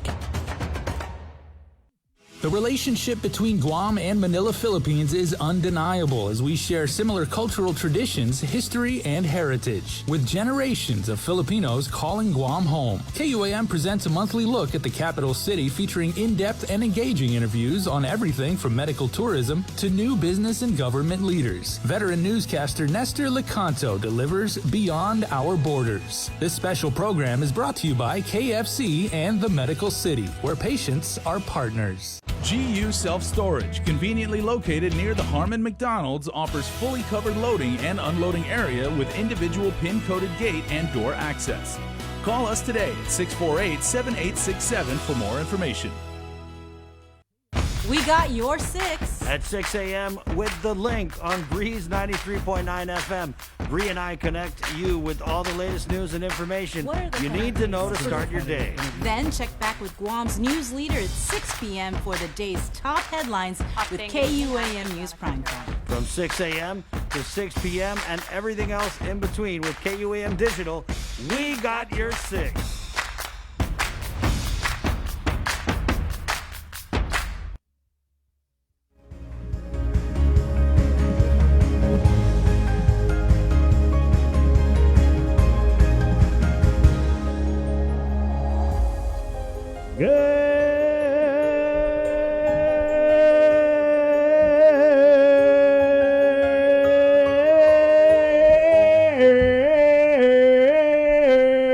Good morning, Guam. Right on. For reasons we can't explain, we were all doing the robot. When the thing Yeah, was, we're all like- four of us were like, Anyway. Hey, you want to oil your joints for tomorrow? The mime. I'm about this close to quitting my job, and you're going to see me out here in the intersection. I'm going to be doing this all day. And knowing you, you'd probably come away with, like 5 digits. Yeah, I'm so ready to check out on this stuff. Can't even anymore. They conserve your energy, bro. We haven't even started yet. We haven't even got to the all race. It's happening tomorrow. So 7 a.m. Daphne Shimizu is coming on at 8:30. You inliners, you're getting a head start. Go pick up that application. Yeah, make sure. And onliners too. And you know what? If you guys are at home and your kids are either home waiting for school or your kids are already going to school and they may be a little bit more computer savvy, then I'm not jumping to conclusions. Yeah, and why are you everything like judging that. people, Jay? But no, but if they know how to Oh, use, you think our people don't know how to use computer? no, I mean, if you need a little bit of tech support, I mean, that's what we're here for. But if your Yeah. kids are at home too, they can certainly help you through that. It's not hard at all. Trust me. It's myguamtax.com. The sign up process for a new account is very, very easy. And then just we'll be putting the links in our comment stream throughout the show, so you guys can prep, get ready for tomorrow's big day. What do you think? If What do you you can, fill out the application so that way when you Yeah. do apply Ready. Online, you'll have it all ready to go. You're just copying the information onto the computer. What do you guys? And remember, like a little pro tip, if you guys actually want to save the PDF to your computer when you're in your browser and you load the Allrise, hit Control S, and then you can actually save it to your desktop in case you want a backup copy. But if pro tip, We had a funny comment in here. Somebody commented, "May the odds ever be in your favor." My kids love Hunger Games. We're going Hunger Games. That like with an accent. May the odds be ever in your favor. Where's our wand? It's over there somewhere, I think. No, it's in the office. Oh, okay. Great. yeah, you need to come up with This is all we got. I don't know what this is. That's it. It's the Link Magical Maracas. We're gonna do this. So what time's all race start tomorrow? 7 a.m. 7 a.m.? 7 a.m. We're gonna sound an alarm. We're gonna be like. So if you need to pick up an application because you don't have access to a computer, Right. You heard it from Mayor Savaris. There's 3 sites you can pick it up, at least in her village, at her office, the Dededo Senior Center, or at the Estumbo is it Senior Center, I believe. Yeah. So it's That's 7:30 to Estumbo, 11, yeah. and then 1 to 4 p.m. And then you can also make appointments with our office to use one laptop. They have one for tomorrow. laptop. They have one laptop. But what did Wait, you say? It's within 20-minute blocks. And what did the mayor say? Even though they do food service for the seniors from Yeah, 11 to 1, can you 12. still go there from 11 to 1, or is that time blocked off specifically for? If you, I Maracas? think she said if you're just picking it up, right? Something like that. What do you guys think, though, man? Because I was thinking last night as I lay my head down on my pillow. Do you think there's going to be like another stimulus or an extension of PUA or any other type From of the federal? Well, the federal or the local. The local, I don't. No, governor's tight, right? I don't Tight. know. She's tight, like with the money. She's like my grandma. Nah, yeah, give me money. Give me my money. In terms of like direct cash assistance, Something I like don't that. know. Yeah. It kind of seems like if you've tracked what's going on in the States, I mean, I don't know. It seems like a lot of people are impacted, like so many people, enough to warrant some type of extension of the pandemic unemployment. I mean, God, don't hold your breath, guys, because it ain't going to happen before the PUA runs out, right? But then I also feel like with all this money that we're sitting on, the American Rescue Plan Act Fund, there definitely should have been more planning, because I feel like the governor and the administration, they kind of just checked out when things died down. I mean, it was almost like, where'd everyone go? I mean, it's still kind of like, where'd everyone go? But here we are again, right? PUA's ending, and then with these 100% occupancy, but the unvaxxed cannot go eat. I don't know. But when I go around, it kind of seems like it's a little dead. I mean, I don't know. That's just where I go. Maybe I only go to the dead spots. But it kind of seems like people just don't want to hassle with signing or showing a vax card. I don't know. I haven't been out enough. But you kind of got to wonder, I mean, are people going to need some type of like cash assistance? We have the emergency rental assistance, which also covers the utilities and I believe internet as well. But man, it kind of seems like with the way we're heading with this surge, the positive cases, like, I don't know. This is definitely going to slow down our recovery. Right. It's 8:04. Good morning. Let's go ahead and get into the news so we can get to Daphne Shimizu and all of your questions. Put your questions in the comments, guys. And let's go ahead and get into it. Our 8 o'clock newscast is brought to you by Pacific Points. From the KUAM news team with the very latest, let's all say good morning to Sabrina Salas Mazzanani. Good morning, Sabrina. Good morning, everybody. The CDC has upgraded Guam in its travel advisories, and that's not a good thing. Guam is now level 4. Under this designation, the CDC advises people to avoid travel here because the risk of COVID is very high. The CDC advises that if you plan on traveling to Guam, make sure you are fully vaccinated before travel. The number of people hospitalized for COVID-19 increased to 35. According to the Joint Information Center, of that number, 6 are receiving ICU level of care, 3 are on a ventilator. Out of the 35 patients, a total of 21 are unvaccinated, with 2 unknown. 12 are vaccinated.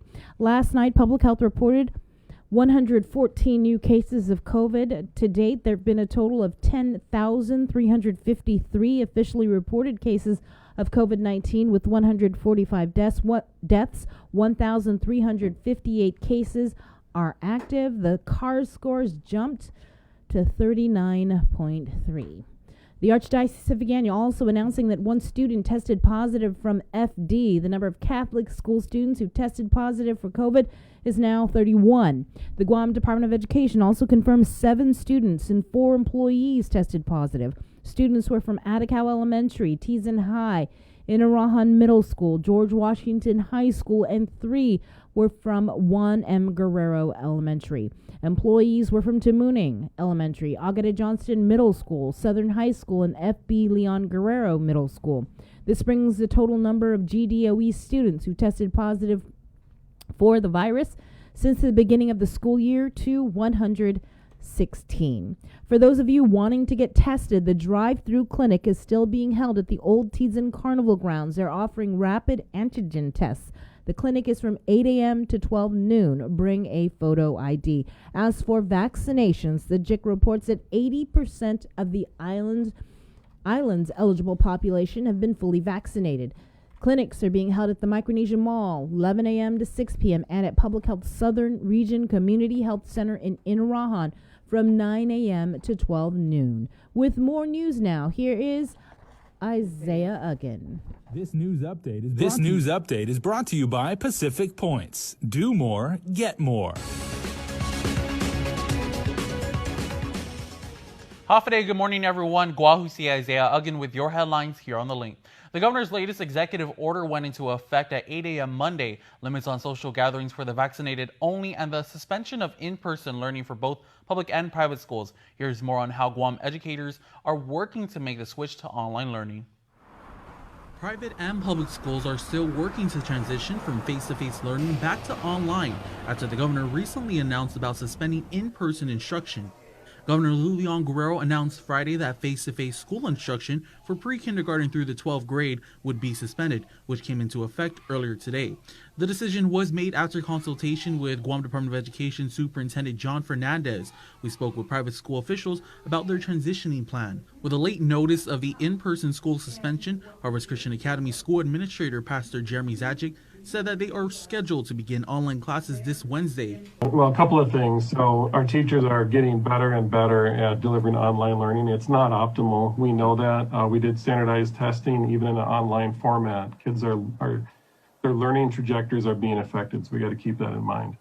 That being said, all of the experience we have from last year is being leveraged. So we have 1 day of in-service, which is today, to really coordinate some schedules and get some of those things rolled out to parents. And then Tuesday for us is materials pickup because we were notified after school really on Friday. And so kids need the books and the materials to get going. So we'll be launching Wednesday morning with our online classes. To date, there have been only 3 students who contracted the virus at Harvest Christian Academy. Unlike Harvest Christian Academy, Father Duenas Memorial School and St. John's School had a smooth transition from face-to-face to online. Moving forward, private school heads are asking to be a part of the discussion regarding school closures. FDMS Principal Ismail Perez explains. Tony, we're looking for that measurement to get back on campus, and hopefully they do, like Jeremy said, engage the professionals in the education field and look for solutions, because we might be able to come up with creative ways to do that, to get back on campus in a safe way, even if it's cohorts, half campus. We might find ways to do academics on campus in a safe and controlled way that might meet requirements. But we need to be given that chance to help with that solution. There were 4 students at FDMS who tested positive for the virus. About 93% of school staff are fully vaccinated against the virus. Meanwhile, GDOE is still working with the transition in accordance with the executive order. During the community and parent input session Saturday, parents asked why the scheduled cohorts from last school year cannot be adopted this school year as well.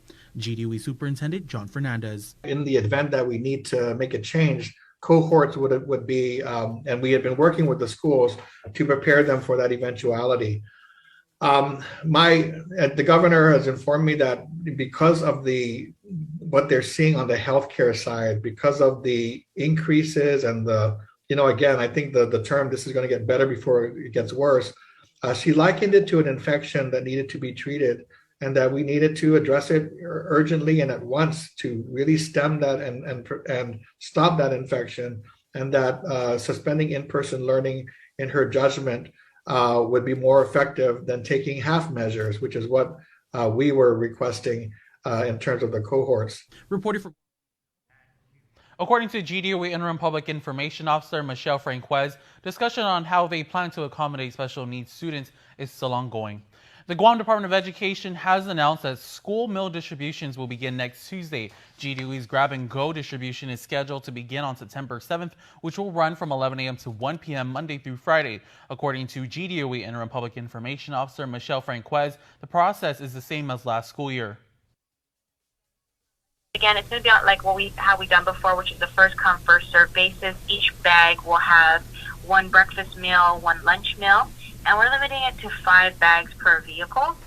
The meals will be distributed at these 12 school sites: Estimbo Elementary School, Agania Heights Elementary School, BP Carbolito Elementary School, Weddingale Elementary School, MU Lujan Elementary School, Inalahan Elementary School, Maria Joa Elementary School, FBLG Middle School, Jose Rios Middle School, John F. Kennedy High School, George Washington High School, and Southern High School. Late Monday afternoon, Rev and Tax announced that all RISE applications are now available, and village mayors are getting ready for a flood of residents at their offices Wednesday, when the all RISE applications will start being accepted. Mayor's Council of Guam President Jesse Alec. The whole idea behind that, I believe, is really just to give everyone a fair shot at submitting an application, picking it up and then submitting it. What I think we're doing for most of us mayors is we're encouraging our residents to sign up for a tax account online if you haven't already, because that's really the simplest way to do it. Alex says some mayors will have computers on loan for villagers to use. They will also be passing out hard copy applications. Guam's most populated village, Dededo, has 2 other locations: the Estimbo Senior Center and the Dededo Senior Center. When it comes to utilizing the mayor's offices, the mayor's office computers and their actual offices, we have to remember that we're still in the pandemic and not everybody can load into the office. If you're going to line up at the office, the whole gathering capacity does not apply to the government. He cautions that mayors and staff are not necessarily tax advisors, so they aren't really prepared to help with filling out the applications, but he's been assured by Reverend Tax that the forms are fairly simple and straightforward. Also, the Mayor's Council regular meeting scheduled for Wednesday was postponed. It's all done except for the voting. Senators have completed their deliberations on the fiscal year 2022 budget bill. Nestor Lacanto has a recap. Lawmakers worked late into the night on Saturday, finishing up a review of the more than 150-page budget bill and adopting appropriations for each agency. Near the end of the deliberations, they also entertained last-minute amendments on several high-profile issues. Senator Jim Moylan moved for another delay to the minimum wage increase, which goes into effect on Wednesday. If the businesses could afford it, there's nothing to say that they can't give the additional wage today.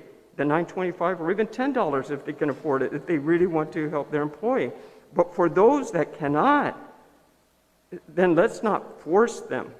Let's at least give them a breathing chance of another three months as a compromise. His bid failed. Speaker Therese Terlahi tried yet again to lock up extra money to pay for tax refunds. This time it was an amendment to raise projected revenues by $20 million.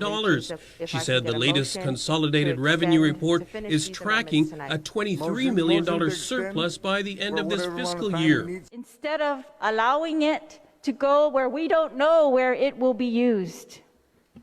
This is our last attempt for the legislature to control those funds, and to put it into a place that does not harm anyone. It does not harm any agency. It only helps taxpayers to get their refunds faster. She finally got it through. Senator Tello Taitigui offered the final proposed amendment. Senators have been trying for months to find out more about how the governor plans to spend her $600 million in American Rescue Plan money. So Taitigui pitched an amendment for the governor to submit legislation by November 1st, identifying any revenue adjustments using federal money to cover agency shortfalls. Basically, Madam Speaker, what this does is gives us information on what spending the governor is doing. I mean, we already know that we can't tell her how to spend the money, but I think we can ask where she's spending the money and provide us this information. Fell short. The bill is now undergoing a final review. Senators will reconvene to vote on Tuesday night at 8:30. That's just a few hours ahead of the midnight deadline to pass a budget. For Guam's News Network, I'm Nestor Leconte. Yes, it is. That's it for now. We'll see you tonight for KUAM News Primetime. This news update is brought to you by Pacific Points. Do more, get more. In other news, TAN Holding is working with the State Historic Preservation Office to ensure proper protocols are followed after cultural artifacts and human remains were uncovered during renovations at their Crown Plaza Resort Guam, formerly the Fiesta Resort. According to a media release, the discovery was made when removing swimming pools on the property that were originally built in the early 70s.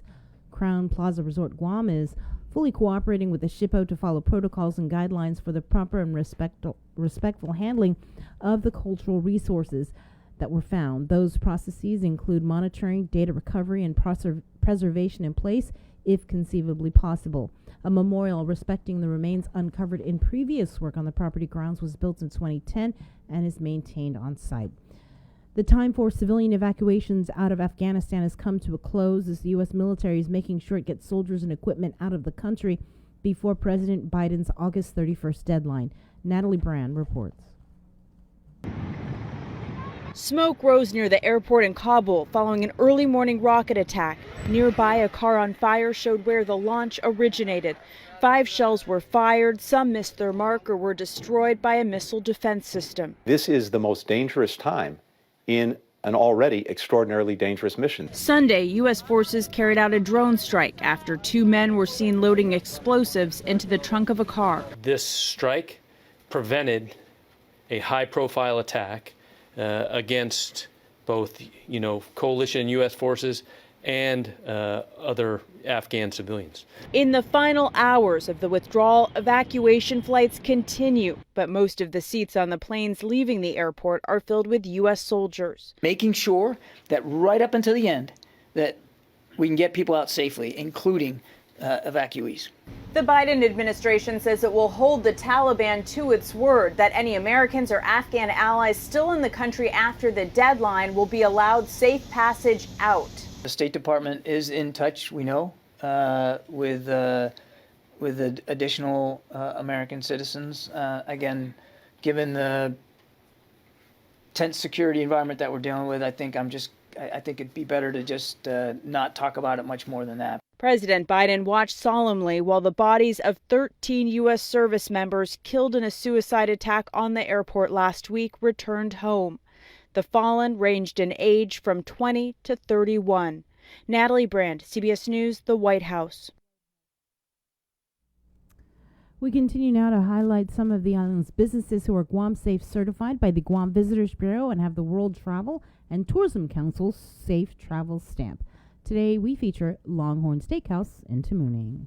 Guam Safe and WTTC Safe Travel Certified Program Showcase is brought to you in partnership with the Guam Visitors Bureau. Half a day, my name is Donna De Jos, General Manager of Longhorn Steakhouse. We have waited over a year to open our door to the public. Fortunately, we had a tremendous support from our local community. We are eagerly waiting to share our steakhouse experience with our tourists and travelers. And it is important to keep our promise to a clean and safe environment for our guests.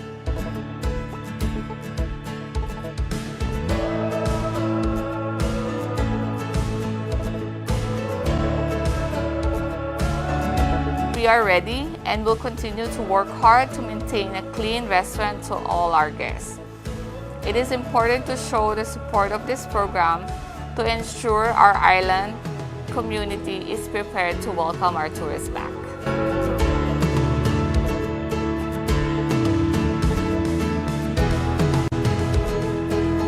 Since we have opened, we have prepared our restaurant to be clean and sanitized around the clock.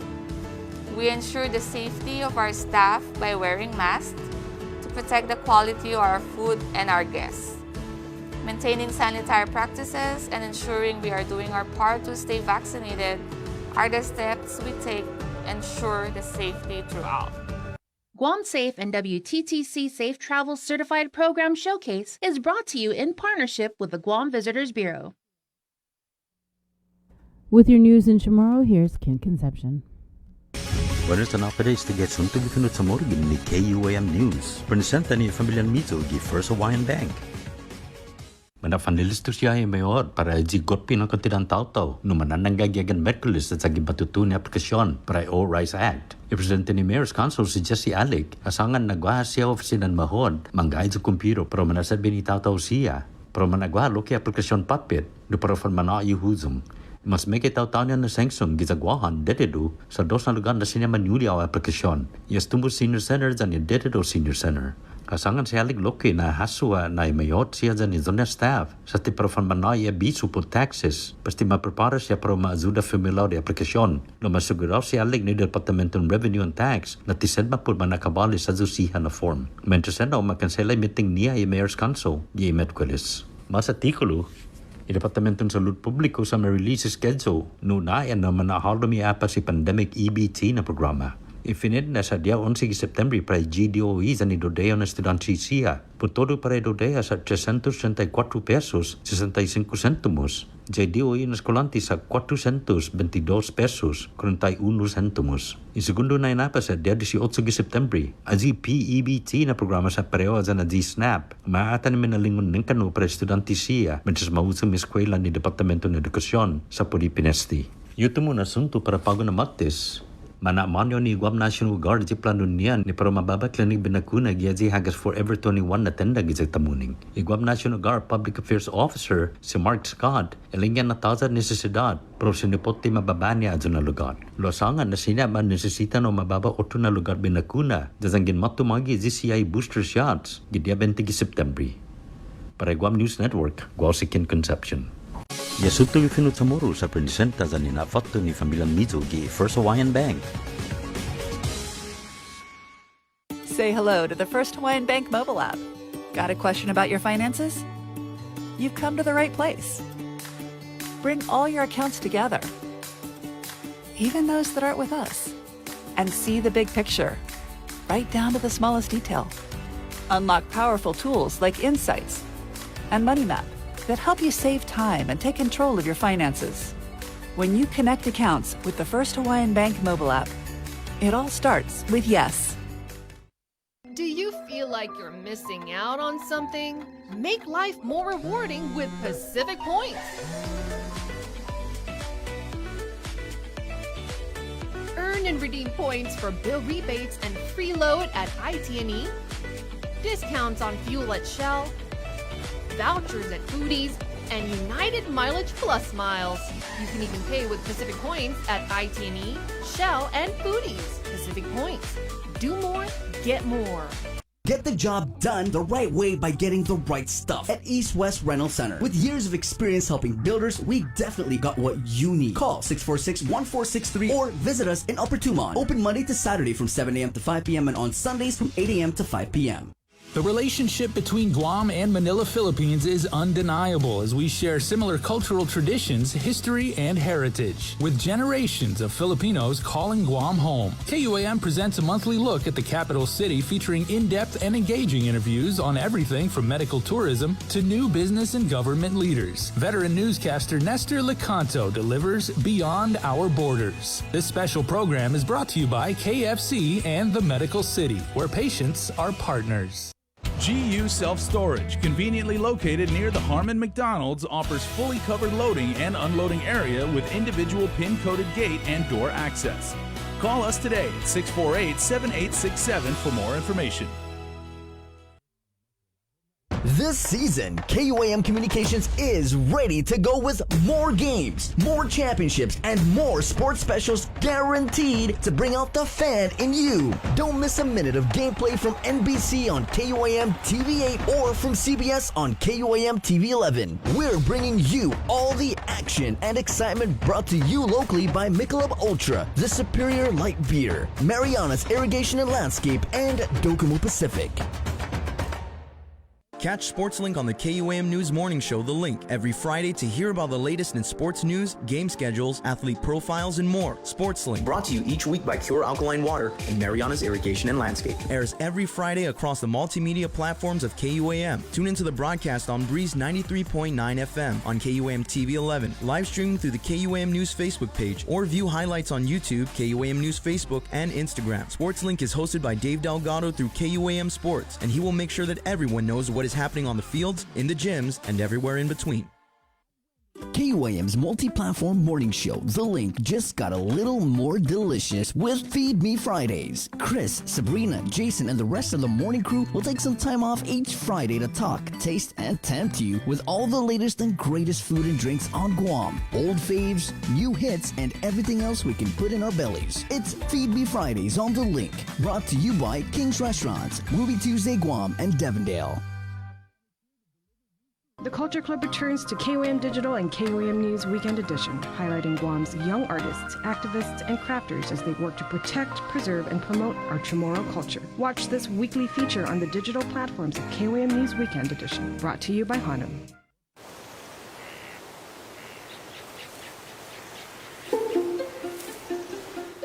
Guam was once home to over 12 native species of forest birds, each with their own unique sound, color, and role to play in our ecosystem. However, the arrival of the brown tree snake has threatened their existence. Today, only 3 of these species still exist in the wild. But what was once lost can be restored.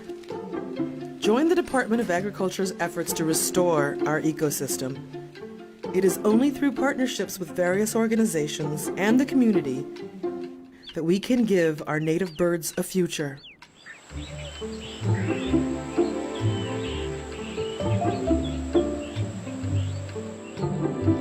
Support snake suppression. Drum on the bass, I go move your waist. Drum on the bass, I go move your waist. Who now feel this your rhythm? Feel this your flow. Oh, what a feeling so natural. Who now feel this your rhythm? Feel this your flow. Oh, what a feeling so natural. Me pick up me keyboard, put it in me car. Me never realize me a bit driver for me run out of gas, me not a star. Hey, me run out of gas, me not a star. Watch it. So me push me car to a gas station. Feel it up, turn up me radio. Guess what? I play up on my stereo. Guess what? I play up on my stereo. Reggae music, some reggae music. Hey, reggae music, some reggae music. Reggae music, some reggae music. Hey, reggae music, some roots music. Little happy that me sight up me brethren. Little reasoning in a this time and season. Little happy that me sight up me sister. Tell me about a youth and them not listen. Oh Jah, guide the youth them today. Come in and the dance, you when nice up the place. Come in and the dance, you feel it in space. Drum on the bass, I go move your waist. Drum on the bass, I go move your waist. Who now feel this your rhythm? Feel this your flow.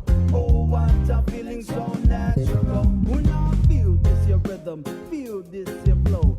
Oh, what a feeling so natural. Pick up me keyboard, put it in me car. Me never realize me a fit driver for me run out of gas, me not a star. Hey, me run out of gas, me not a star. Watch it. So me push me car to a gas station. Feel it up, turn up me radio. Guess what? I play up on my stereo. Guess what? I play up on my stereo. Reggae music, some reggae music. Reggae music, some reggae music. Reggae music, some reggae music. Hey, reggae music, some roots music. Liquor happy that me sight up me brethren. Hey, good morning. Good morning.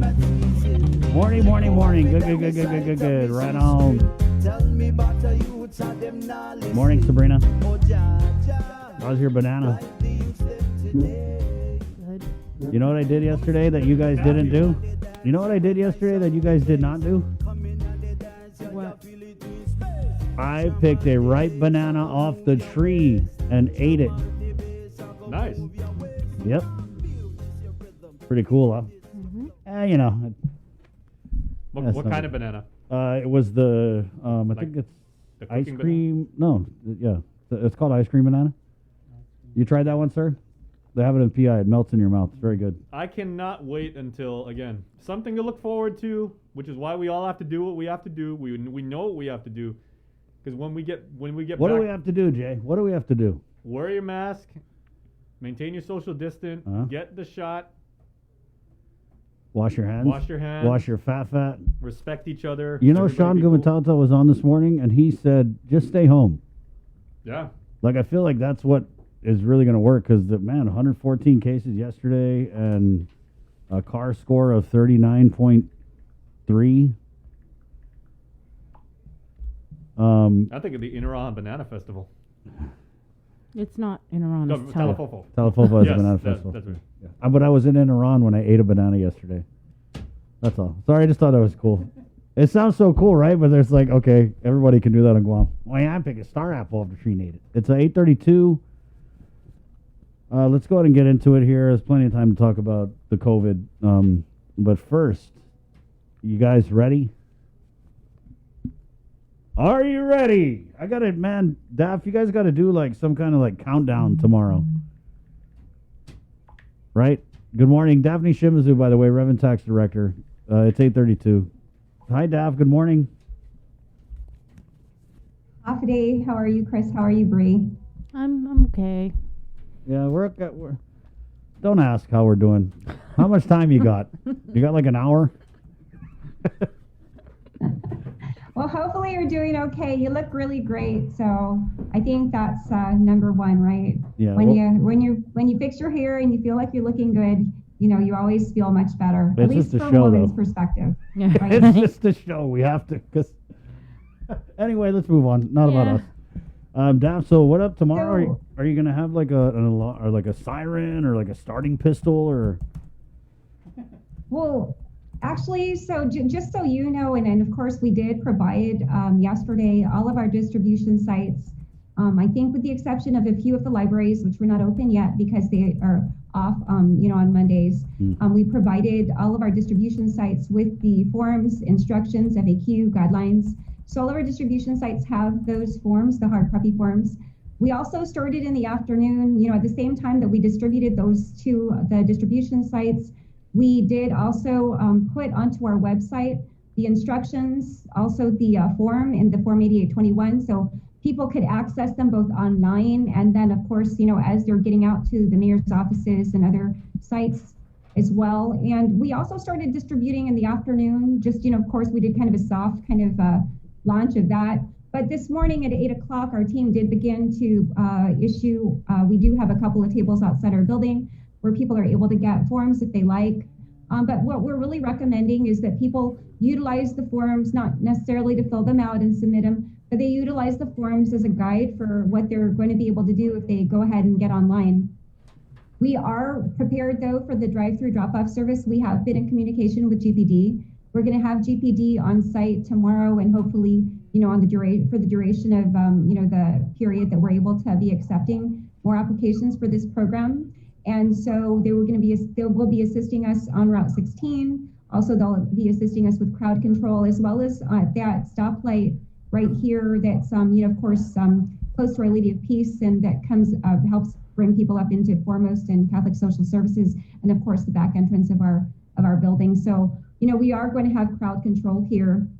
How it will work, though, is I know there's a lot of concern about when we will be opening. Again, we're not going to be opening our parking lot tomorrow morning until a little bit before 7 a.m. so that we can let people off the street and begin to open up for drive-through drop-off services, as well as for those people who wish to come into our building, we're going to allow them as well to go ahead and, of course, we're going to open up at 7 a.m. in the income tax branch. So that's all happening. But, again, we believe that, of course, we've worked to do our best to kind of organize and so that we can implement this and have as smooth as possible implementation.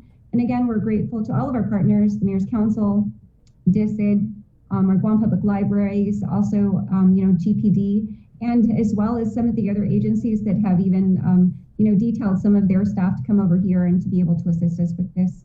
We're actually, excited to get this going. Yeah. And we're excited to get this going so that we can, begin to receive applications, review them, and so we can pay these out. So that's how things will work tomorrow. Daph, we did have a lot of questions here. Hold on, let me just get this first one. Jay, question for Ms. Shimizu. With the requirement to have a filed and processed income tax return for 2020 and with DRT currently up to filings from May, how realistic is it for those who just filed this month in the past couple of days in preparation for the All Rise Act to get their application processed in time to meet the eligibility requirement of having a filed and processed 2020 return? And actually, that's probably the number one question that I'm getting, even, as people who know me are sending me that question, and I understand that it is a concern. And just to share, kind of, as we came up with the concept of validly filed and processed last year with EIP, the reason for it is really this. And, we knew that if we were going to, just base things on filed and to kind of just go back to EIP and not really necessarily talk about the All Rise program, if we're going to use filed as the basis, really in order for us to be able to, and I was trying to explain this to somebody just the other night, in order for us to be able to make sure that we've accounted for all of the filed and make sure that it's all fair, for everybody who filed, it's almost like in order to do that, we would kind of have to stop receiving any additional, Forms 1040 so that we can get to the point where everybody is filed and we're able to get everybody kind of at the same point. Unfortunately, and where we're headed though, Bree and Chris, is we're working to do our best to try to get as many people to file online as possible. The IRS pre-COVID was probably at 70 to 80%. They had in terms of online filers. Historically, we've actually been less than 2. And so that means that, of the 80,000 or so, 70 to 80,000 people that file Forms 1040, that usually we have less than 1,300 or an average of about 1,300 people who file their tax returns online. So, when we have a manual filed system, it makes it very challenging. I will share though, Chris and Bree, and also for your viewers, that we're doing our best to process as quickly as we can. And, that the issue of validly filed and processed, though, we believe is necessary because, again, if somebody, it helps as well with us because, again, even, right now, people are continuing to file their returns. Even beyond October 15, people end up filing their return. People follow their returns. And so, again, we understand that that's a concern. Our team is, we're hopeful that we're able to get to as many of the returns and get them processed as quickly as possible. But we understand that this may be a concern for people who don't have a validly filed and processed return at this time. Mm-hmm. But Chris, to go to the point of validly filed and processed, it doesn't only cover people who have not filed or whose filing has not been actually processed or in our system. If your return is not a clean return, meaning it's not an A status return, perhaps you have a duplicate dependent issue, or there's some other issue that you have not addressed yet. You might have a missing document. We send out 30-day notices. So if you have a return and you have received a 30-day notice and you have not addressed it, that also may cause a problem. So not only must your return be processed in our system if we've received it already, it also must be a clean return or an A status return, which is also the standard that we use for the processing of refunds. Daphne, we have another question from one of our online viewers. How can we reset a password? I've emailed a request, but no response, or if you forgot your username. Oh, what a time. Okay, so For resetting of a password, and if you go to myguamtax.com, there is a section there that says forgot password. And so then you can actually reset your password on your own as long as you know your username. When you do set up an account, you get an email. I actually go back to my email to check when I forget my information. And so that's actually happened to me. With regards to emailing, we did have a bit of an issue with our PIN admin, our email. So our team, our customer call center supervisor advised me that I think over the weekend, she went through about 1,800 emails. And so, they're doing their best to try to get to as many of the emails as possible. If you can't get through by email, and it's very urgent, obviously, I highly suggest you call our customer call center, 635-1840, 1-841-7614, 7651 or 1-813. And our team is actually there from 7 a.m. to 6 p.m. So, they're there to answer your calls, but it's either through the customer call center, through PIN admin at revtax.guam.gov, which is actually actively being monitored as we speak. And then also again, but if you are able to go back, I believe that when you do set up your account, you do get an email. So if you're able to check your emails, I believe you might be able to get your username. But if it's only a issue of a password reset, the passwords get reset right there. There is a button that says, or there is a little clickable it's a statement that says, forgot my password or something. You click on it and it should bring you through the process of being able to reset it. Daff, we had another question here. Chris, kindly ask, is the application online electronic signature? The application on My Guam Tax homepage is not an individual account. When I go online in my account, it's not there. Please clarify. Okay, so you know what, and these are great questions.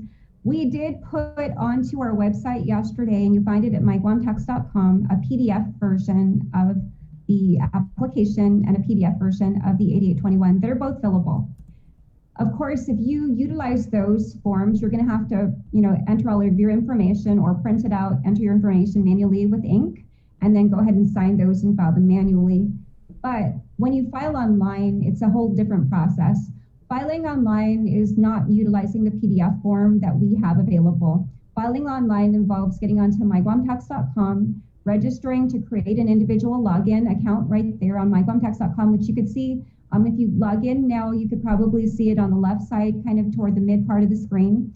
There is a section that says individual login, and you can create an account there.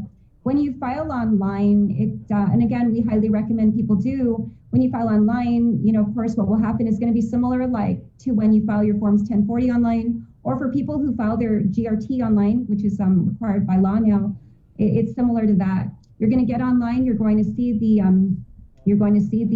application form. And when you're entering the information on the application form, again, there also will be a Form 8821 for yourself. And if you are married filing joint, there's going to be a Form 8821 for your spouse as well. And how it will work is when you file online, just like when you file a Form 1040 online or your BPT online, there is no requirement for an electronic signature. You're going to go through, of course, your account. You're going to enter all of your information. You're likely going to check certain boxes again to make sure that you're attesting to the information, that you really, are the individual that you say you are, and that all the information on that you've entered is true and correct. And you'll go through that process and you'll submit. When you submit your application online, again, it will be complete with the 8821. You will not be able to complete the submission without filling out the 8821. And so what will happen is once you've completed that, you're going to get an email confirmation that will indicate it's going to be a confirmation number. And of course, you're going to be able to see the time and the date that you filed. So that's how it will work if it's online. And that's why we highly recommend for people to file online as much as possible. It'll be easier. You don't have to worry about incompleteness because of not having all the forms. Because as long as you file online, again, if you're married filing joint, you'll have both 8821s there. You can go ahead and submit. And only a single login is required for joint filers. So if you and your spouse are filing joint, only one of you needs to create the account to go ahead and enter all of the information and make sure that it is filed. And again, that's only if you're married filing joint and you are, filing online. We had another question here, Daff. How is DRT going to determine when the cap is reached, and how would they let people know? Sure, and so we've been talking about this internally. There is no actual like hard date for us to stop receiving applications, right? And so what we have come up with, and our supervisor in EDP Central Files, honestly, she's been so thoughtful about this, and I want to send a shout out to Nora, because she's been working so hard, not only on kind of the programming, but also in working to try to make sure that we have, good guidelines as we implement. But with regards to that, what will happen is on a daily basis, of course, and throughout the day, our team is going to be working to tally. So we make sure that we have a good handle on how many people have filed, also on in terms of entry, how much or what the dollar figure amount of the payout is estimated to be. And once we do get close to or hit the cap, our team will be notifying the public, and we'll do so by official means. So, we when we do our releases, Chris and Bree, we do our best to make sure that our releases are done on our letterhead and with our logo so that it's official. We also usually send out our releases through comms, or comms assists us, and so you'll see it coming from Crystal Paco. So we'll send out an official release, and this is the same information that we also provided to our mayors, Council of Guam, our DISIT, and to the Guam Public Libraries, because as well they will have to know at what point we're going to be ceasing accepting any more applications. Steph had another question. Clara comments in, hi, I have been reading that there's a waiver you will sign, and once you sign, any assistance given later will not be offered because of the waiver we sign. I'm guessing the waiver is Form 8821. Is this true? No. They're talking about box number 5 here on page 2 of the application, Daphne. Can you kind of clarify that? Because people are thinking if they check this box, which says, I elect to receive payments under this program in lieu of any payments that may be available under the RISE Act, Executive Order number 2021-11, and bills number 75-36 and 164-36. Check yes or no. I guess first question, if they check no, are they ineligible? They are. And then what are they foregoing by checking yes? Right, and so I believe that probably, so with regards to the program, of course, what we did follow in this particular section, Section 4, these are all of the items that are coming straight from the executive order.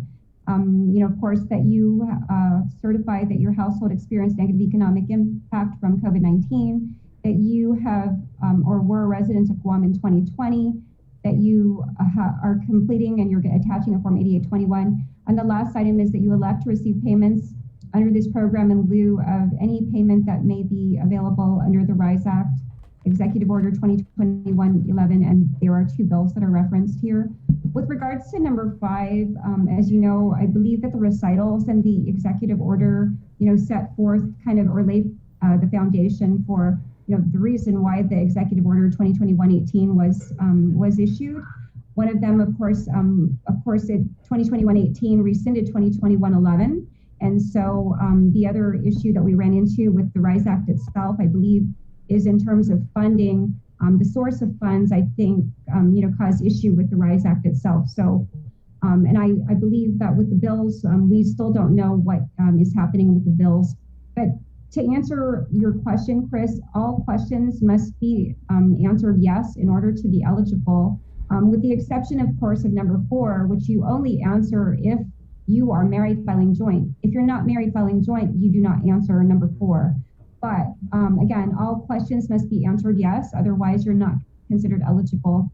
And that last item was something, of course, that as we discussed with legal, the recommendation was that this would be,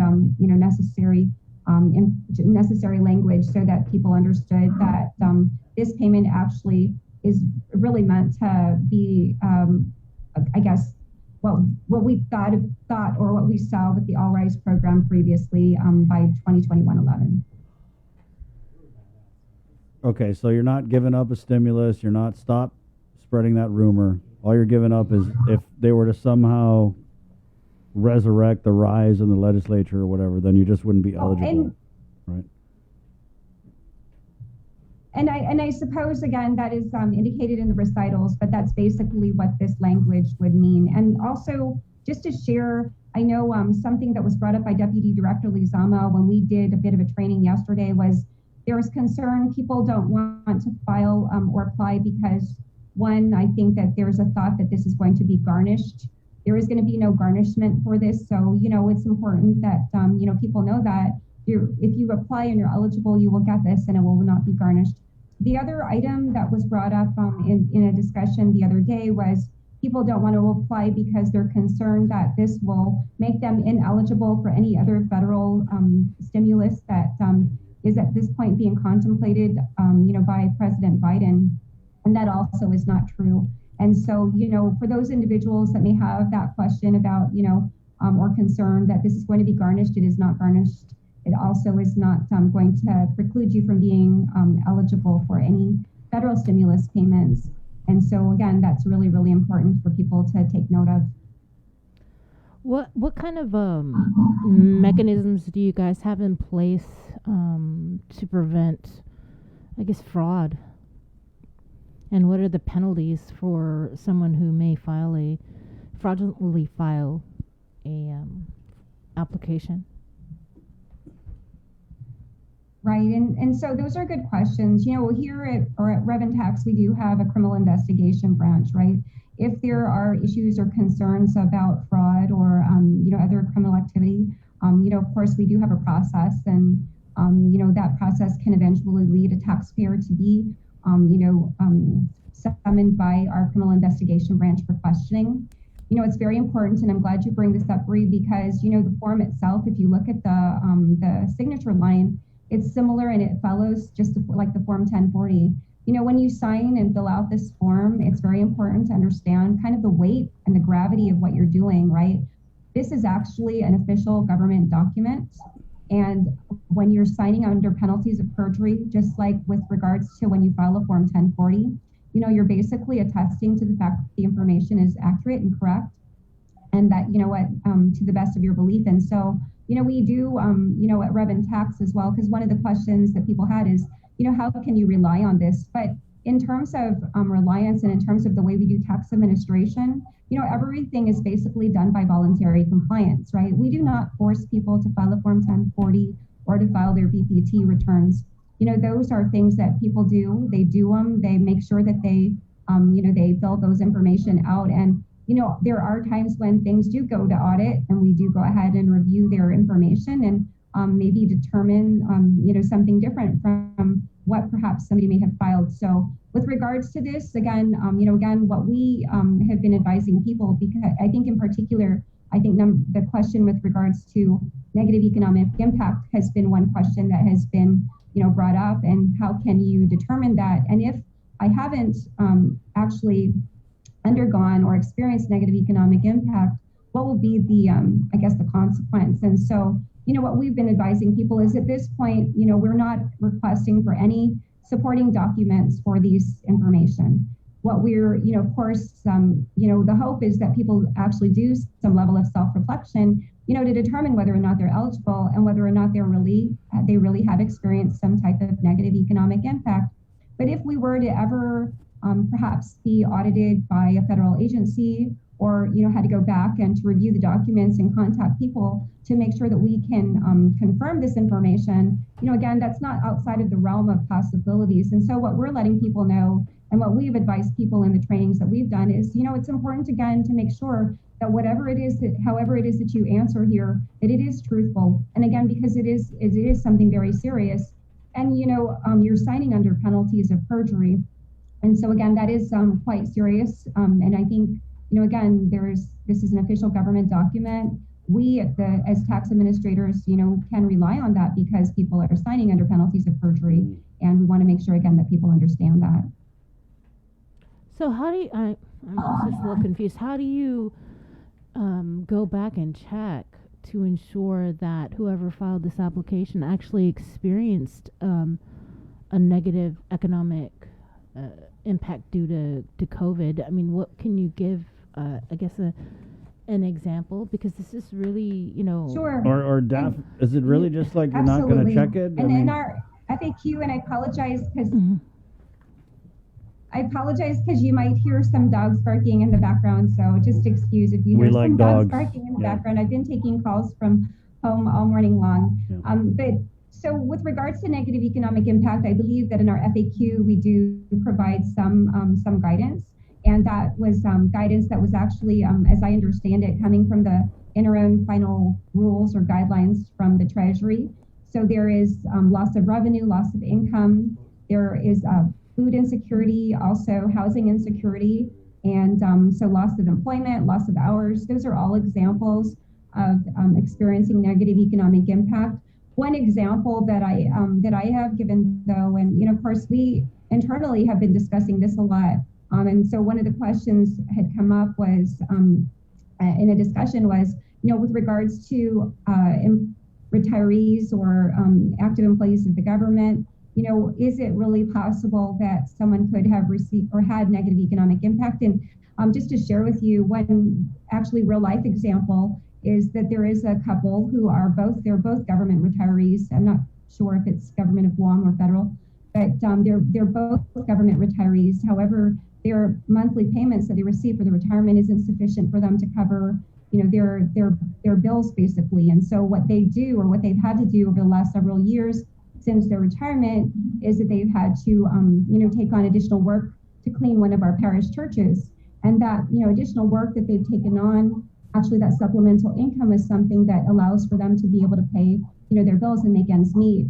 Of course, during COVID, when the churches closed down, there was no need for their services, and so they did lose that additional income. And that actually is a real life example of, a situation where somebody may receive consistent income because they do have retirement income, but where because of the fact that they did lose the supplemental income that they need in order for them to be able to make ends meet on a regular basis, that they were negatively economically impacted. And I want to share that because I know there is a lot of concern, but really, I think what it comes down to is really people need to, again, really do some level of self-reflection, look at their situation. Every situation is going to be different, right? And so, there were, and again, that's something that we're hopeful that people, do is that level of self-reflection to determine whether or not they've really been economically impacted negatively. Daph, I hate to go outside of the all race, but we are getting a lot of calls about the child tax credit. No problem. So, as you know, we've been working on the background on the advanced child tax credit. Our implementation plan was approved, I believe, at 1:51 a.m. on August 18. We've been kind of trying to focus on getting the All Rise program out and running. We're right now in the process of, and we have been over the last several weeks communicating with our IT vendor to make sure that the programming for the advanced child tax credit is implemented. The advanced child tax credit is a little bit more complicated than the All Rise program and the EIP. What is involved with it is, of course, it's an advance of credit that people are going to be able to receive if they are eligible on a 2021 return. There are, as part of our implementation plan agreement or agreement with the Treasury, we are required to allow for people to make certain changes to their status, and to include, we're supposed to be allowing people to have the ability to opt out of this if they do not wish to receive a payment. And so we're working on multiple things right now. We're working on the development of a portal so that people can log in, they can opt out, they can change their marital status, they can add direct deposit information if they wish to be paid by direct deposit versus check. And that's kind of the first phase of it. The second phase, of course, would be to go ahead and move forward with making payments. We were hopeful that we would, as we were discussing this with the IRS and the Treasury, we were hopeful that early on we would be able to begin in August. Of course, that's not happening. It is August 31, but we're actually required to begin to make payments in the month of September. And so, we're working toward that target to make payments out in September and then monthly thereafter. So we'll make payments in September and then we'll make payments in October, November, and December. And so we're now working on that. We'll have more information, of course, as we make more progress with regards to our programming. I think that is really largely the discussion and the efforts that we're having to take on right now is just making sure our programming is available and that we're able to open up the portal so people can log in and make changes as they need. So we're hoping in the next couple of weeks we'll have good information on that, Chris and Bree, and so we can get this implemented. We're targeting and we're actually required to get this implemented beginning this month. Can I ask about STEMIs? Because I'm getting there's a few people I know, and we also had some comments. People who have gotten maybe the first one and the second one, but not the third one, or any type of combination of that, because I think they're assuming that if they got the one, then they'd be good for the other two. So could you address any issues with people who might be waiting for any of the EIP checks? Is there anything they need to do on their end? Sure. And every person's situation will be different, but with regards to EIP1, if you recall, EIP1 was based on a 2019 return, and if you didn't have a 2019 validly filed and processed, then a 2018. So there were actually some people who had filed a 2018 return, and they received EIP1, but they didn't file a 2019 return, so they did not receive EIP2. And that could be a situation that some people are in. I know I actually was in communication with somebody who was in that particular, who had that particular situation, or was in that category. But if you have filed both your 2018 and 2019, it's important to take note, of course, now you cannot get EIP 1 or 2 as, as an upfront payment. You're gonna have to file your 2020 return, be eligible based on your 2020 return, and receive your EIP as what's called a recovery rebate credit.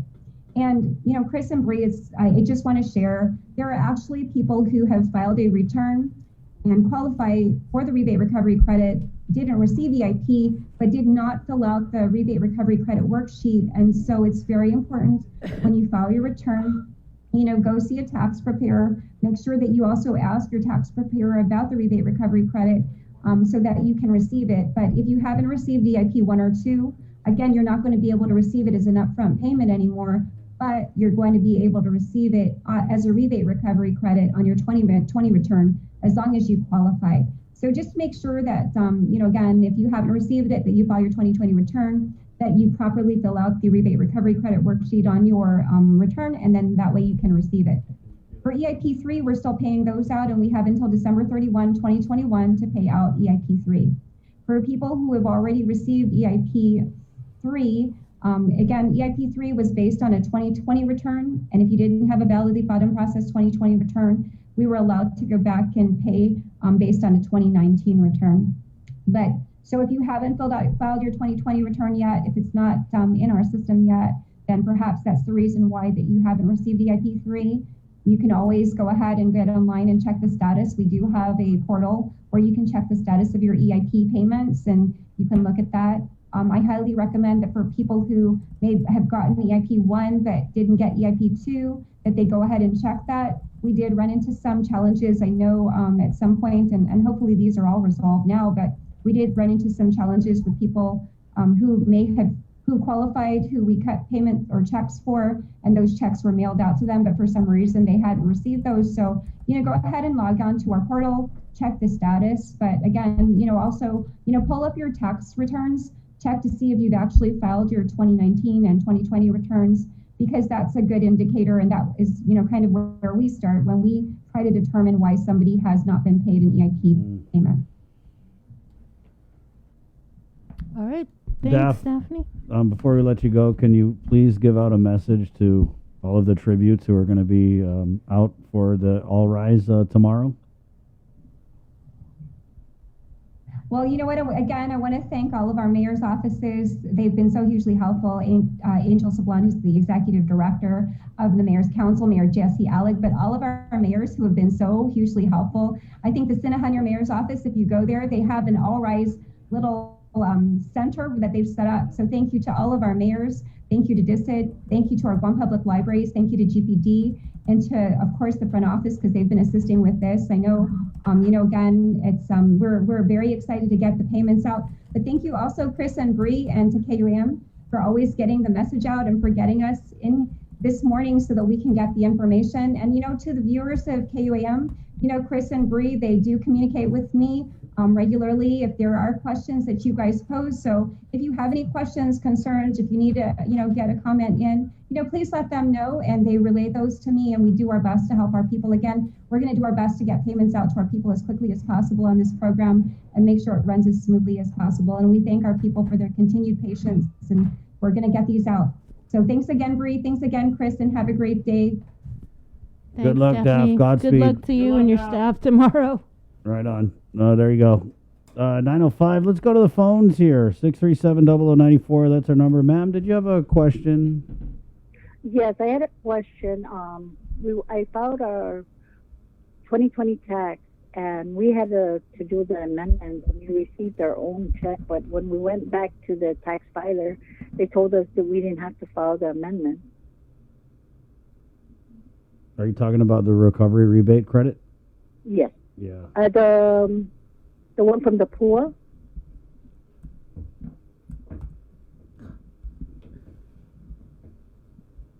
I wish Daphne was still on the phone.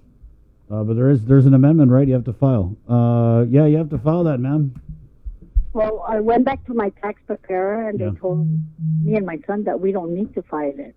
Well, I believe that they said that you did. That's why they came out with it. Bree, do you? The only reason why I called up to ask because I'm confused. I went back to my tax filer because they told me to go to my tax filer to do my amendment. Yeah. But then they told us we didn't need to. Yeah, ma'am. But no matter who's filing your taxes, at the end of the day, whose own signature is on there? Our signature. Right. So you gotta make sure you're covered. You know what? I'll ask, and then just keep listening to the show forever, every day from beginning to end, and I will announce the answer to your question. Okay. Thank you, Chris. Thank you. How are you doing out there, though, ma'am? Talk to me. Are you okay? We're okay. Are you go ahead. stressed Oh, yeah, I get anxiety. regarding? This vaccination and unvaccinated, I really think that the governor really lost her faith in our island. That's what I believe. Wow. Why would you say that, ma'am? Because this is the home of, we are protected. We are protected, and for her to think that being vaccinated and unvaccinated to separate people like that, it causes conflict. And it's not right. I'm unvaccinated. My husband's vaccinated, but my husband doesn't force me to be vaccinated because I don't work. He works. Wow. So if you guys were to go out to dinner, you couldn't go. Your husband has to go by himself. They prefer cooking at home because they like the way I cook because I can cook. I can tell you can cook. So I really don't think that, I mean, last year we closed it down. We weren't, we all listened to what she had to say because we all believed in her. Now this time around, I don't understand. I mean, look at all these kids that are being tested and they become positive, and she should have thought about that. But to me, I see that she lost her faith in our island and our people. I really do think. If she just looked at our people and listened to the doctors, because they're the ones that knows what's really going on. How about the businesses? We had the businesses on last week, and they said, Madam Governor, cut us down to 50% occupancy. I mean, when you have businesses saying cut our occupancy because they're scared of this surge and all the positive cases, that kind of says something, huh? Oh, it does. I mean, if you really look at it, I feel sorry. I honestly, I feel sorry for those businesses out there. But she is the governor. She's supposed to be helping those businesses. That's the reason why they gave her that money, is to help the people. That's what she's supposed to do, is help our people, whether they're working or not. I believe it or not, I have a son that's working for the government.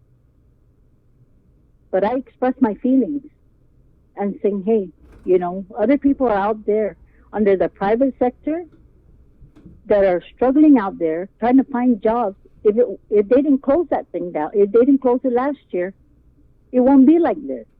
But because of this pandemic, everybody agreed to being safe. Then she reopens it up, and then she says only the people that are going to be vaccinated to enter the restaurant. I really think that that's ridiculous, because they still test positive. They still go into the hospital. They still have children. So what makes a difference between an unvaccinated? I understand it helps the sickness, but nobody's for sure what it can do. Vaccinated, you can still die from it, whether you're vaccinated or not. It's being careful out there. Honestly, Chris, I've been here. Here, ma'am. And I have no water since how many years ago? I called the governor's office to help the people that don't have water under the Chamorro Land Trust. Did they come out and help us? No, they took it away from us. They took the tanks. They took everything. What did we do? We look up above and wait for that rain to come down, to wash our hands, to sanitize. I go out there and I get water, purified water, when I don't need to. Ma'am, I don't need to do that. What would be your response, though, to people who say, well, the governor is making these tough decisions for our people that no other governor has ever experienced this, and this is a pandemic that's going on across the globe, and that she's doing her best, and that it's a rapidly evolving situation? You know, now, Sabrina, if the governor really, really overlooks this, they've had governors before her. Put that politics in one side, because this is not about politics anymore. This is about the people. This is about her and her family. This is about everybody in that island, whether or not, whatever races they are. We're all human. We're all human, and everybody should be treated. That's why she should put her hand out. Call Governor, the Governor Calvo, call Camacho, put their hands together. Democrat, Republicans, it doesn't matter, not at this moment. This has nothing, that's why our island is the way it is, because they forgot about their faith. Whether you're Mormons, whether you're Jehovah, whether you're Christians, we all can put hands. I open my door to anybody because I want to listen. I want to listen to what they have to say, because everybody has one God. But if she really believes on the doctors, if she really believes in the doctors, and she believes not one doctor, not only Felix Cabrera, Mike, everybody, if they all put their hands together, we will come through, because the people's doing their job. The people is doing the job, not her. She's not doing it for us. We are doing our own job. Everybody knows we have to take care of our children. We have to teach our children. And in our culture, Chamorro culture, what do? We don't separate ourselves. We weren't raised that way. So if she really looks back how she was raised, and she knows. I have nothing against her. I don't care about politics. But if you believe in yourself as a governor, knowing that you're going to do the right thing, work with the legislature. Work with the congressmen. Stop going against each other. Because honestly, right now, we're being tested. We're all being tested. Ma'am, Thank wow, you. thank you, Auntie. You know, the senators, when you talk about the legislature, they had submitted to the governor a plan to use, I want to say $20 million from the American Rescue Plan to put infrastructure into Chamorro Land Trust properties, but the governor didn't even write them back. So I'm praying that they use some of this money. You're right. It's a damn shame we're in 2021 and there's people on our island with no running water, and they need to be helped last year. Yeah. I spoke out, and I called Homeland Security. I called the governor's office. I called Guam Water Works. I said, come on, man. If you people want people to wash their hands and be safe, look out. Go to Chamorro Land Trust and look at the places that need help. Because if I've been to the mayor's office, okay, and I asked, this is my words to them is, if you have a tank that I can rent for 1 month to have water, to wash my hands, let me know. But that's what they don't realize. Water is not being made. It comes from the ground. That's God's giving for the people. Why do we have to pay for water? Oh, I understand, because this through technology we have to filter our water. Back then we didn't have to filter our water. How we filter our water is boiling our water. Why is it so hard that water is a necessity? Power is not a necessity. Water is a necessity for everybody. That's how we're going to survive. Thank you, ma'am. Power? I don't know. This technology and all these things, our island, our Mariana Islands, we're supposed to be out there fishing. We shouldn't have nothing like that where we have to, there's certain places we have to go to survive. We forgot. This is Santa Maria and Commonland's own island. They protect us. Just like the typhoon, what do? We pray. When they have earthquakes, we pray. This pandemic is going to run over everybody? Come on. Governor, please, I ask you to overlook all these things because people are praying for you. Thank you, ma'am, for your thoughts this morning. God bless you. Thank you. You guys be safe. Yeah. You And too. thank you for everything. That's God bless you guys. Hogamos. Thank you. Right on. 917. Wow.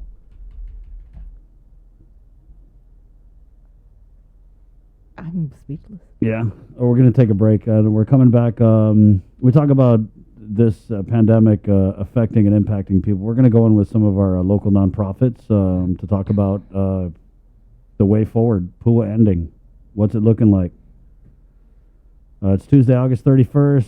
This is The Link.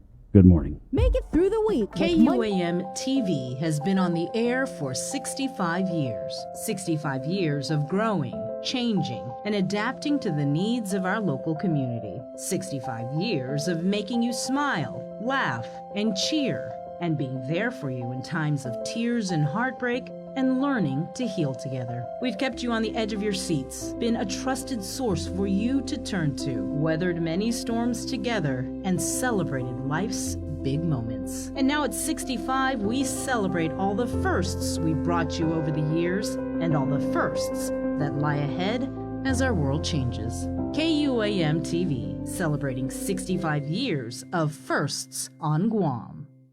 Say hello to the First Hawaiian Bank mobile app. Got a question about your finances?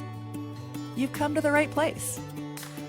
Bring all your accounts together, even those that aren't with us, and see the big picture, right down to the smallest detail. Unlock powerful tools like Insights and Money Map that help you save time and take control of your finances. When you connect accounts with the First Hawaiian Bank mobile app, it all starts with yes. Do you feel like you're missing out on something? Make life more rewarding with Pacific Points. Earn and redeem points for bill rebates and free load at IT&E, discounts on fuel at Shell, vouchers at Foodies, and United Mileage Plus miles. You can even pay with Pacific Points at IT&E, Shell, and Foodies. Pacific Points. Do more, get more. GU Self Storage, conveniently located near the Harmon McDonald's, offers fully covered loading and unloading area with individual pin-coded gate and door access. Call us today at 648-7867 for more information. Get the job done the right way by getting the right stuff at East West Rental Center. With years of experience helping builders, we definitely got what you need. Call 646-1463 or visit us in Upper Tumon. Open Monday to Saturday from 7 a.m. to 5 p.m. and on Sundays from 8 a.m. to 5 p.m. The relationship between Guam and Manila, Philippines is undeniable as we share similar cultural traditions, history, and heritage, with generations of Filipinos calling Guam home. KUAM presents a monthly look at the capital city featuring in-depth and engaging interviews on everything from medical tourism to new business and government leaders. Veteran newscaster Nestor Lecanto delivers Beyond Our Borders. This special program is brought to you by KFC and the Medical City, where patients are partners. The world of television is more exciting than ever. Don't miss a minute of special presentations from NBC on KUAM TV8 or from CBS on KUAM TV11. Every month, we'll bring you the fun and excitement of award shows and red carpet moments, special series presentations, and other great network programs. Brought to you locally by King's Restaurant, Ruby Tuesday Guam, Bud Light Seltzer, and Docomo Pacific, giving you more reasons to tune in and turn on. Fall in love with TV again with the best from KUAM Communications. Uno Mixed. We're mixing it up on the last Thursday of every month with a look at lifestyle, entertainment, food, and so much more on the stations, networks, and digital platforms of KUAM Communications. Uno Mixed is presented to you by Docomo Pacific, Better Together, and Pepsi. The KUAM Podcast Network is back and on demand, featuring a great variety of podcasts from our island and region, including culture, lifestyle, awareness, crime, politics, commentary, comedy, and entertainment. Available on most streaming platforms. The KUAM Podcast Network. Subscribe and listen now.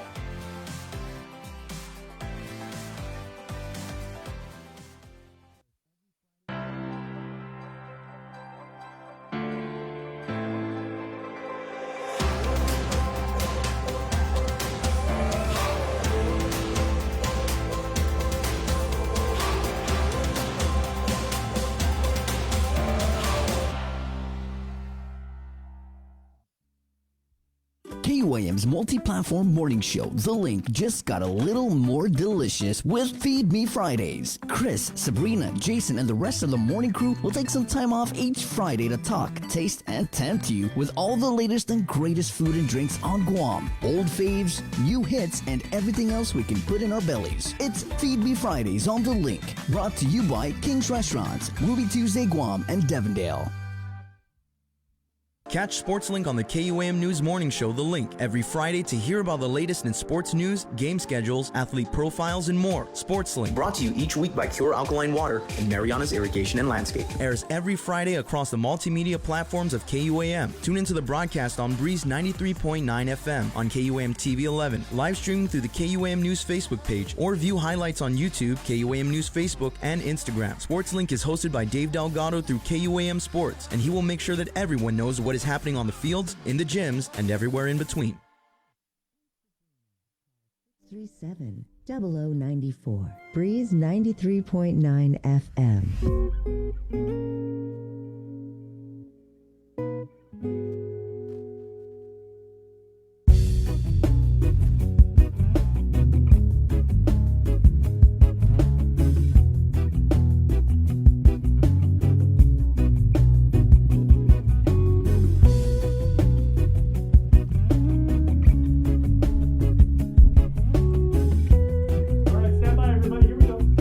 Everybody stand by. Here we go. Good morning. 9:23. Let's head into the Zoom room where we have from West Care, Pacific Islands, Kathleen Uggan, and we have from the Salvation Army, Captains Carrie and Eric Rudd. Good morning. Good morning, everybody. Good morning. Morning. Half a day. Right on. Let's get right into it. So we wanted to bring you guys on because we know that you do a lot of services for those in need, and we're looking at the PUA running out.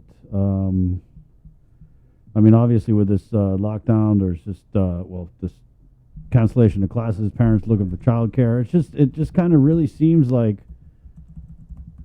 we're teetering on the edge, and I mean, God, I've heard it in the last couple of days from just so many people, from doctors to just regular little people, that we're back to square one, right? So we just wanted to kind of check in with you guys and find out like your assessment and how you guys are preparing to pivot the way forward after the PUA ends. And I mean, there's just so much uncertainty with this latest surge and the Delta, right? It's a very trying time, I'm pretty sure, for everybody, including those who avail of the different services that you guys have to offer.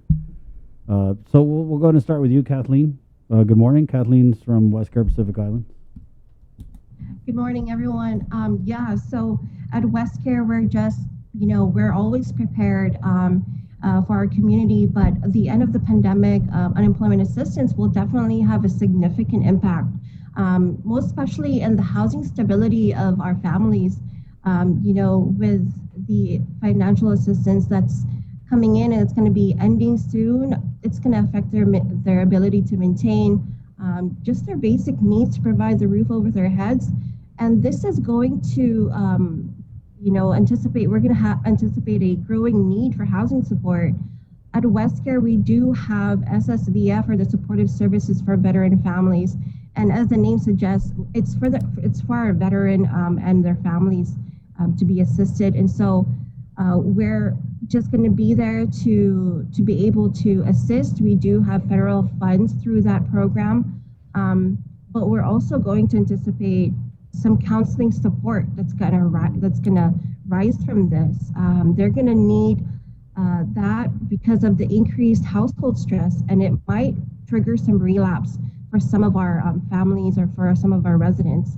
And so we're just gearing up. We're trying to find as much funding as we can so that we can provide and expand our services to a larger population, especially for our kids who's going to be more prone to stress and need some counseling support needs because of what the pandemic has brought onto us, and they're going to need a way to figure out how to cope with it. And so that's just pretty much the gist of what we're expecting from our end. Kathleen, have you had any a dialogue or anything from Adelup on the possibility of grants being offered to nonprofits such as yours? Because we know in the CNMI they've already given grants to nonprofit organizations with their ARPA funds. Yeah, so we actually got interviewed for the grants that was coming from the Governor and Lieutenant Governor's office. However, we didn't get selected. We applied for the behavioral health or social emotional health grants. We weren't selected for that. It was our Malaknaha'ani or Bright Futures program, which is really a school-based mental health services for our kids. And sometimes the youth, the only mental health services that they receive is what they're able to access from the school. A lot of us already know that the barriers that come from accessing these mental health services, whether it be, taboo in their families, or it could be transportation or financial barriers or linguistic barriers. The great thing about school-based mental health services is that they're able to access it right there and then, and that the clinicians that we have at schools are able to follow up and follow through with the youth and also the families that they're servicing. Unfortunately, we weren't selected for that process, and so we're hoping that, because we're ending in December with that program, we're hoping that we could find another way to sustain our services so that we can be still in the schools.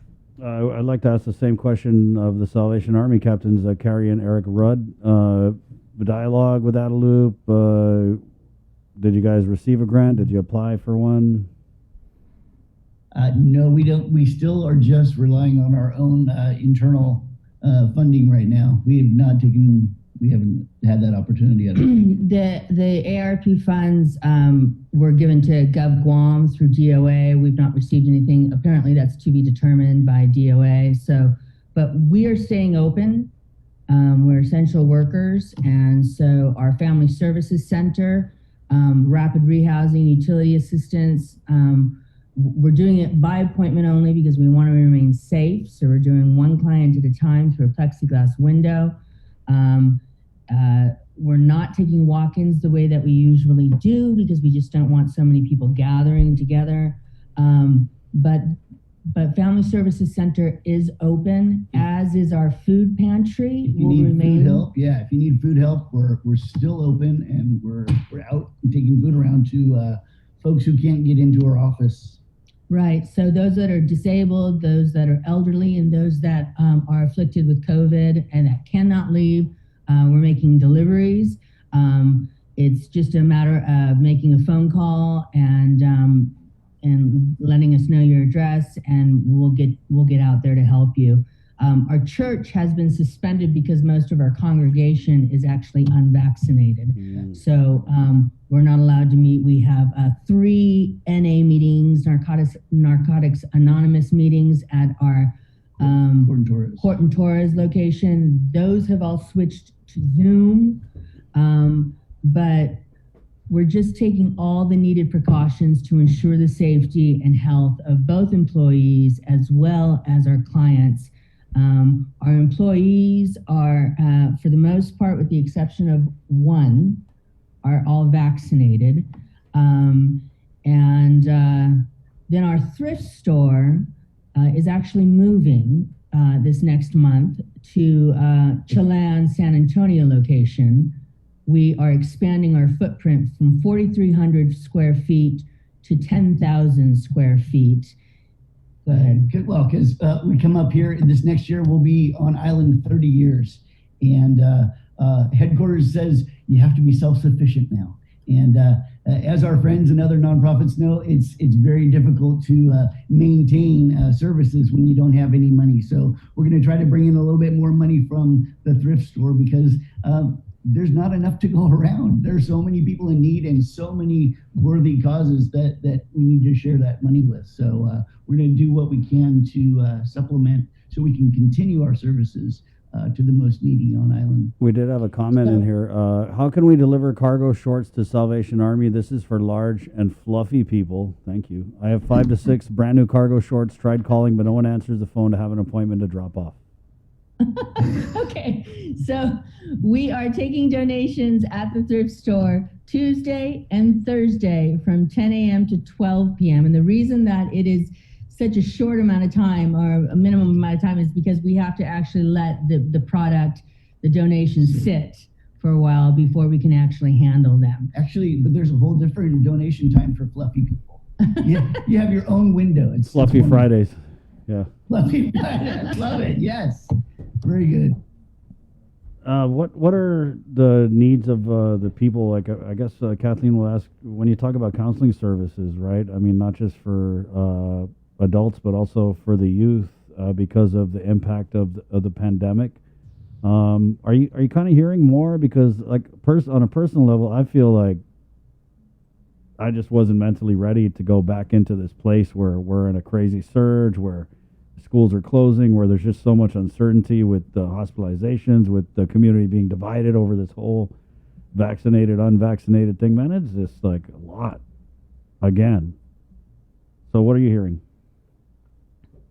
You know, there's increased anxiety, of course, and that comes with just having to make sure that our families are safe. We're having to make sure that we're safe as well, you know, as individuals. And so, you know, we're going to see some people really, this might trigger depression and substance use. So I mentioned earlier that it might trigger some relapse.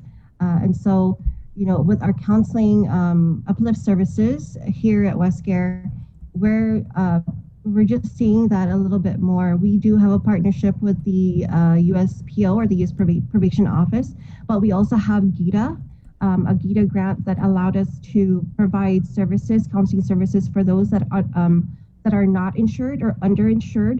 And so if anybody has needs in that area, they can reach out to us, and we'll figure out a way on how they can access, you know, mental health services with us. And if not with us, we will find a way for them to have some support, even if it's not through our doors. But especially with our kids, because the youth is really where we're seeing from my front end. When we had our summer camp just in Estumbo, a lot of our kids, and we had about 50 kids right in the Estumbo gym, a lot of them expressed anxiety and having to navigate through their feelings of just worry, not only for their families, but also for their well-being, because they're feeling isolated. And so when they got together during that summer camp, they really felt like they started to have a sense of community again. They really latched onto each other, and because they felt how it was to not be around people, to feel alone, to feel like they don't have that peer support during the shutdown. And so our concern with this this new surge coming in, that might happen again, and the feelings of anxiety and depression and all the other mental health issues will definitely reappear and impact our kids again. Salvation Army. We actually did a couple weeks of VBS, Vacation Bible School, and we saw, just to confirm what Kathleen was saying, absolutely, the kids are starving. They've missed each other. They miss being together and being able to just hang out and be kids. It's a very stressful time, and I'm sure adults feel it and the financial crunch, but our kids are going through something that is very difficult for them to process. They are not vaccinated, and I'm getting calls from the kids, from their parents' phones, are you going to come out and visit me? Yes, we're going to be out there. So what we've done is we've allocated funds towards an employee that, in addition to Eric and I, and we're making weekly visitation. It's not the same because they really want to be with their friends, right? But at the same time, we want to make sure that we stay in touch with the youth and that we let them know. And so we're making material for them that they can, bringing out crafts and things like that so that they can actually partake in some kind of activity, and just let the families know, but especially the kids know, we care and we're here and we're not going to leave, and we're going to continue to keep in touch with you. We're going to continue to pray for you. We're going to continue to be there for you. I mean, it's difficult enough to process as an adult. And so for these kids, playing red light, green light, they were so excited to go back to school. Yeah. And then now to have to put on the brakes. We've only been on island just over a year, and I think the numbers are higher than it were when we landed. Yeah. And so it's just devastating. And most of the folks that we come in contact with are marginalized people. So they're already at a disadvantage. They're already living under stressful situation. And so this just compounds it. And it's, I don't know, I'm a man of prayer, and that's why I take my needs to our Lord. But, it's challenging for people to go through this. And I think just as an island, as we remember that, and as we're more gracious with each other, as opposed to, like you said, the divisiveness where the vaccinated and the unvaccinated, we have to be community still. We still have to love each other and support each other and do what we can just to make it through this. Appreciate you guys just having the conversation. It's good stuff. Yeah, always a pleasure. Yep, still gotta love each other, guys. Thank you, guys. Kathleen, do you guys have like a general number that people can call where it just kicks them out to all the different programs? Yeah, our number at the office is 472-0218. We're very active on the social media platforms, so if you have Instagram, Facebook, or TikTok, just give us a follow, or you can DM us there. A staff is always at the other end of the line ready to answer any questions that you might have regarding our services. And if you'd like to find out a little bit more about eligibility and all that good stuff, we have a website, and it's www.westcarepacificislands.org. Captains? The food pantry, you're going to ask for Maricel, and that's at 477-9855. And then if you need help with rapid rehousing, utility assistance, financial assistance, you're going to call Marianne at 477-9819. We're also on Facebook as well as Instagram. Thank you. Thank you for your work, Kathleen. Thank you. God bless you guys. Captains. Yeah, God bless you guys too. Thank you so much. And let us know if you need any help getting the word out about anything. Thank you. All right, there you go. We're going to take a break. 9:39, and we're coming back with more of The Link next. Good morning. Uno KUAM Mix. Podcast Network is back and on demand, featuring a great variety of podcasts from our island and region, including culture, lifestyle, awareness, crime, politics, commentary, comedy, and entertainment.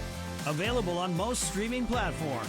The KUAM Podcast Network. Subscribe and listen now.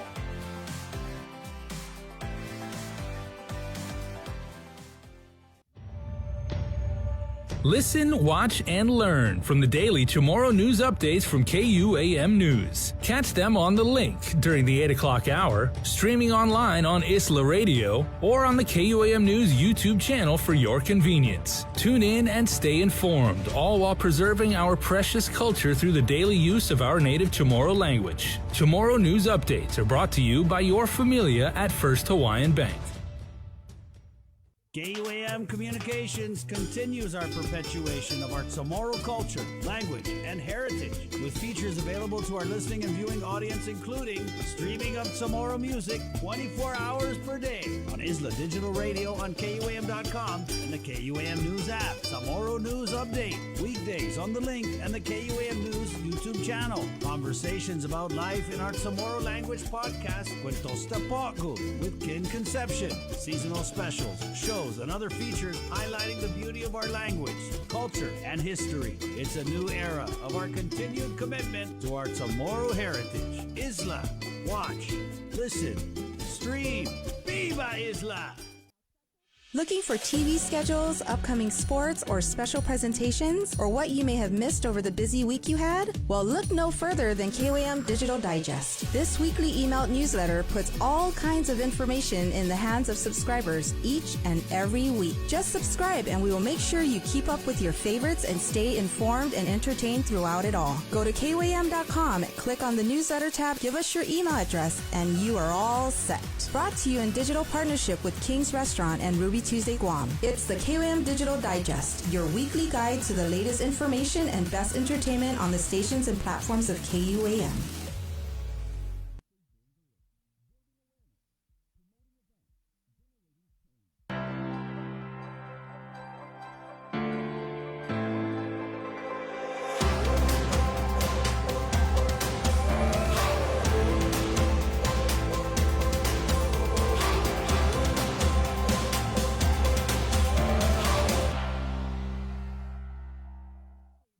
Get yourself all caught up with the week's games, scores, and highlights with the KUAM Sports Weekend Roundup on KUAM News Weekend Edition. It's all inclusive, all the fun and all the action wrapped up in the perfect presentation. Relive the moments on the KUAM Sports Weekend Roundup, brought to you by Gatorade. Greatness starts with G.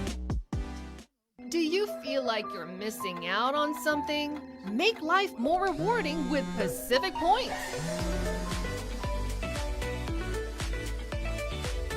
Earn and redeem points for bill rebates and free load at IT&E, discounts on fuel at Shell, vouchers at Foodies, and United Mileage Plus miles. You can even pay with Pacific Points at IT&E, Shell, and Foodies. Pacific Points. Do more, get more. The relationship between Guam and Manila, Philippines is undeniable as we share similar cultural traditions, history, and heritage. With generations of Filipinos calling Guam home, KUAM presents a monthly look at the capital city featuring in-depth and engaging interviews on everything from medical tourism to new business and government leaders. Veteran newscaster Nestor Lecanto delivers Beyond Our Borders. This special program is brought to you by KFC and the Medical City, where patients are partners. GU Self-Storage, conveniently located near the Harmon McDonald's, offers fully covered loading and unloading area with individual pin-coded gate and door access. Call us today at 648-7867 for more information. Get the job done the right way by getting the right stuff at East West Rental Center. With years of experience helping builders, we definitely got what you need. Call 646-1463 or visit us in Upper Tumon. Open Monday to Saturday from 7 a.m. to 5 p.m. and on Sundays from 8 a.m. to 5 p.m. You know I won't make a fumble with my lyrics like I'm stuck in the radar. I said, girl, you're running all your makeup. You got what you want and I was trapped in the middle. And in my mind, you know I won't make a fumble with my lyrics.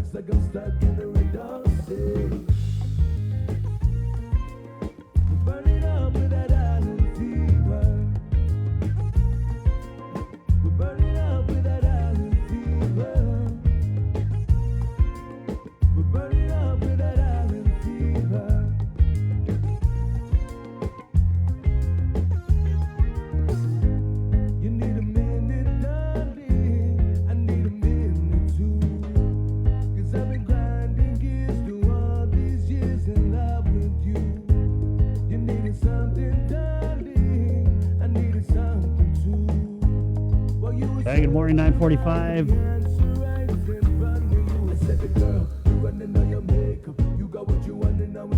There's testing today and vaccination, right? Yes, there is.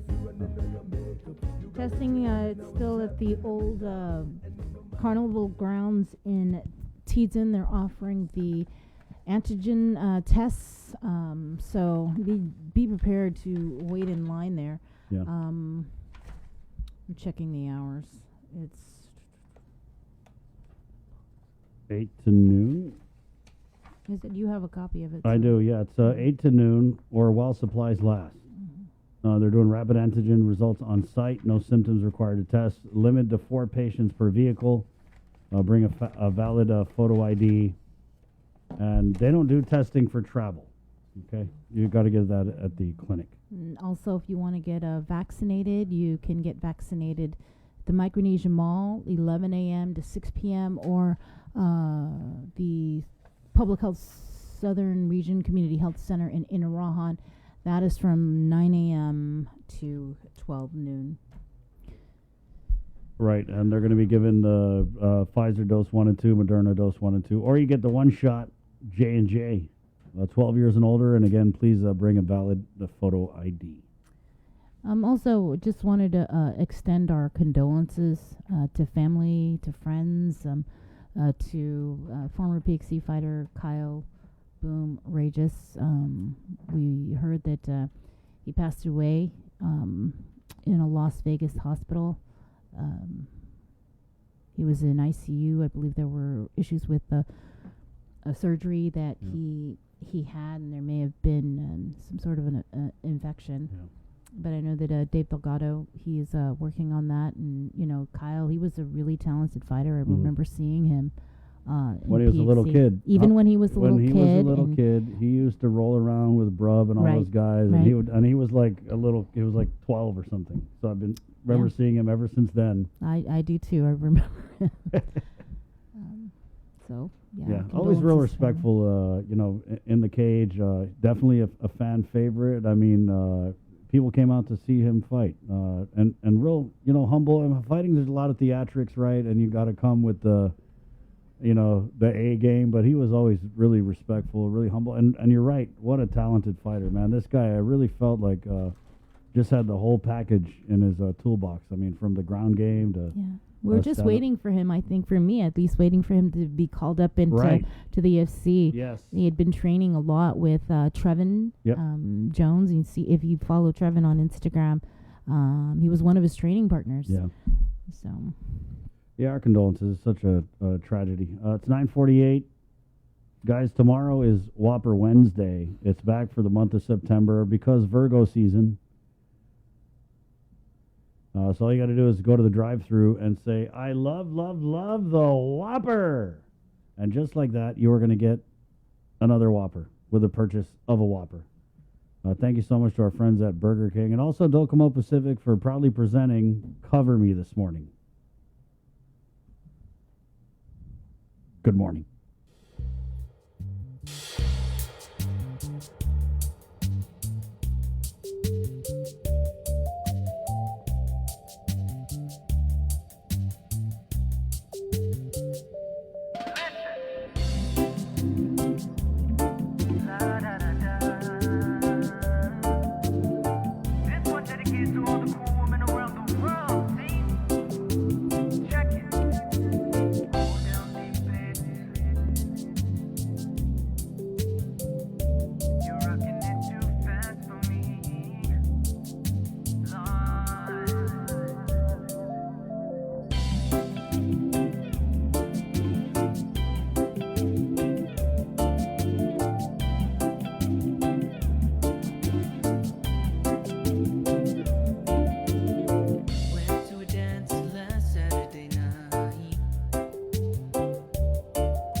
KUAM TV has been on the air for 65 years. 65 years of growing, changing, and adapting to the needs of our local community. 65 years of making you smile, laugh, and cheer, and being there for you in times of tears and heartbreak, and learning to heal together. We've kept you on the edge of your seats, been a trusted source for you to turn to, weathered many storms together, and celebrated life's big moments. And now at 65, we celebrate all the firsts we brought you over the years, and all the firsts that lie ahead as our world changes. KUAM TV, celebrating 65 years of firsts on Guam.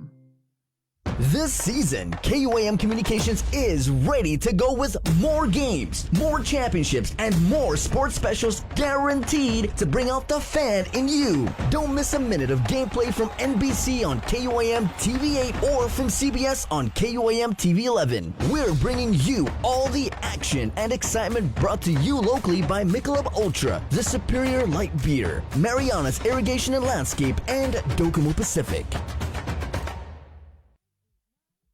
KUAM's multi-platform morning show, The Link, just got a little more delicious with Feed Me Fridays. Chris, Sabrina, Jason, and the rest of the morning crew will take some time off each Friday to talk, taste, and tempt you with all the latest and greatest food and drinks on Guam. Old faves, new hits, and everything else we can put in our bellies. It's Feed Me Fridays on The Link, brought to you by King's Restaurants, Ruby Tuesday Guam, and Devondale. Catch SportsLink on the KUAM News Morning Show, The Link, every Friday to hear about the latest in sports news, game schedules, athlete profiles, and more. SportsLink, brought to you each week by Pure Alkaline Water and Mariana's Irrigation and Landscape, airs every Friday across the multimedia platforms of KUAM. Tune into the broadcast on Breeze 93.9 FM on KUAM TV 11, live streaming through the KUAM News Facebook page, or view highlights on YouTube, KUAM News Facebook, and Instagram. SportsLink is hosted by Dave Delgado through KUAM Sports, and he will make sure that everyone knows what is happening on the fields, in the gyms, and everywhere in between. See what's on TV tonight with schedules, network news and notes, local promotions and giveaways on KUAM Communications social media pages. Like and follow us on Facebook or Instagram now for all the latest and never miss out. This season, KUAM Communications is ready to go with more games, more championships, and more sports specials guaranteed to bring out the fan in you. Don't miss a minute of gameplay from NBC on KUAM TV8 or from CBS on KUAM TV11. We're bringing you all the action and excitement brought to you locally by Michelob Ultra, the superior light beer, Mariana's Irrigation and Landscape, and Docomo Pacific. Listen, watch, and learn from the daily Chamorro News updates from KUAM News. Catch them on The Link during the 8 o'clock hour, streaming online on Isla Radio, or on the KUAM News YouTube channel for your convenience. Tune in and stay informed, all while preserving our precious culture through the daily use of our native Chamorro language. Chamorro News updates are brought to you by your familia at First Hawaiian Bank.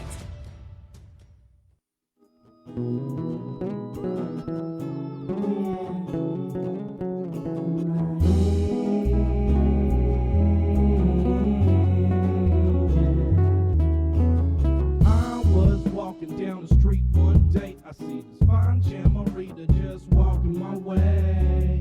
Hey girl, just tell me your name. I promise you that I'm true, I ain't running no game. I'm just a local boy trying to live my life and get married with you on Guam and make you my wife. It's 87 degrees, it's the right type of living with a family. True love's what I'm giving to you.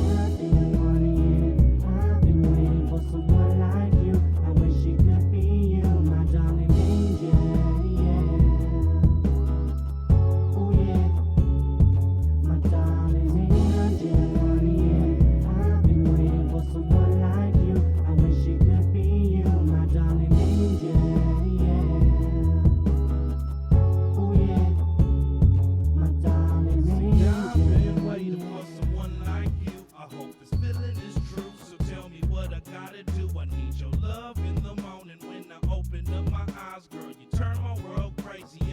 days, a new surprise. I'm loving how you cooking, all the love that you're giving in this tropical sea. On Guam's how we living, and it seems kinda crazy, even though you have my baby so deep in love, but still argue on the daily.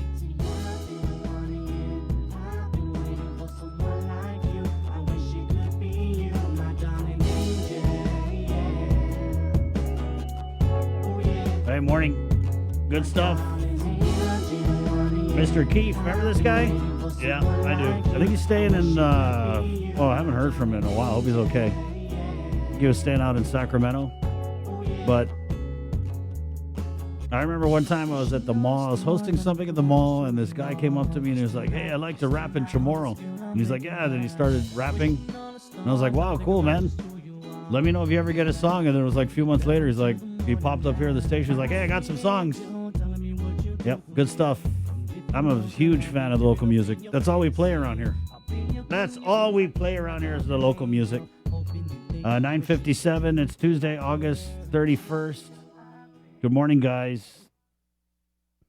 Back to square one. That was really, we interviewed Dr. Hoa Nguyen yesterday, and those were his words. Back to square one. And it really does seem that way. As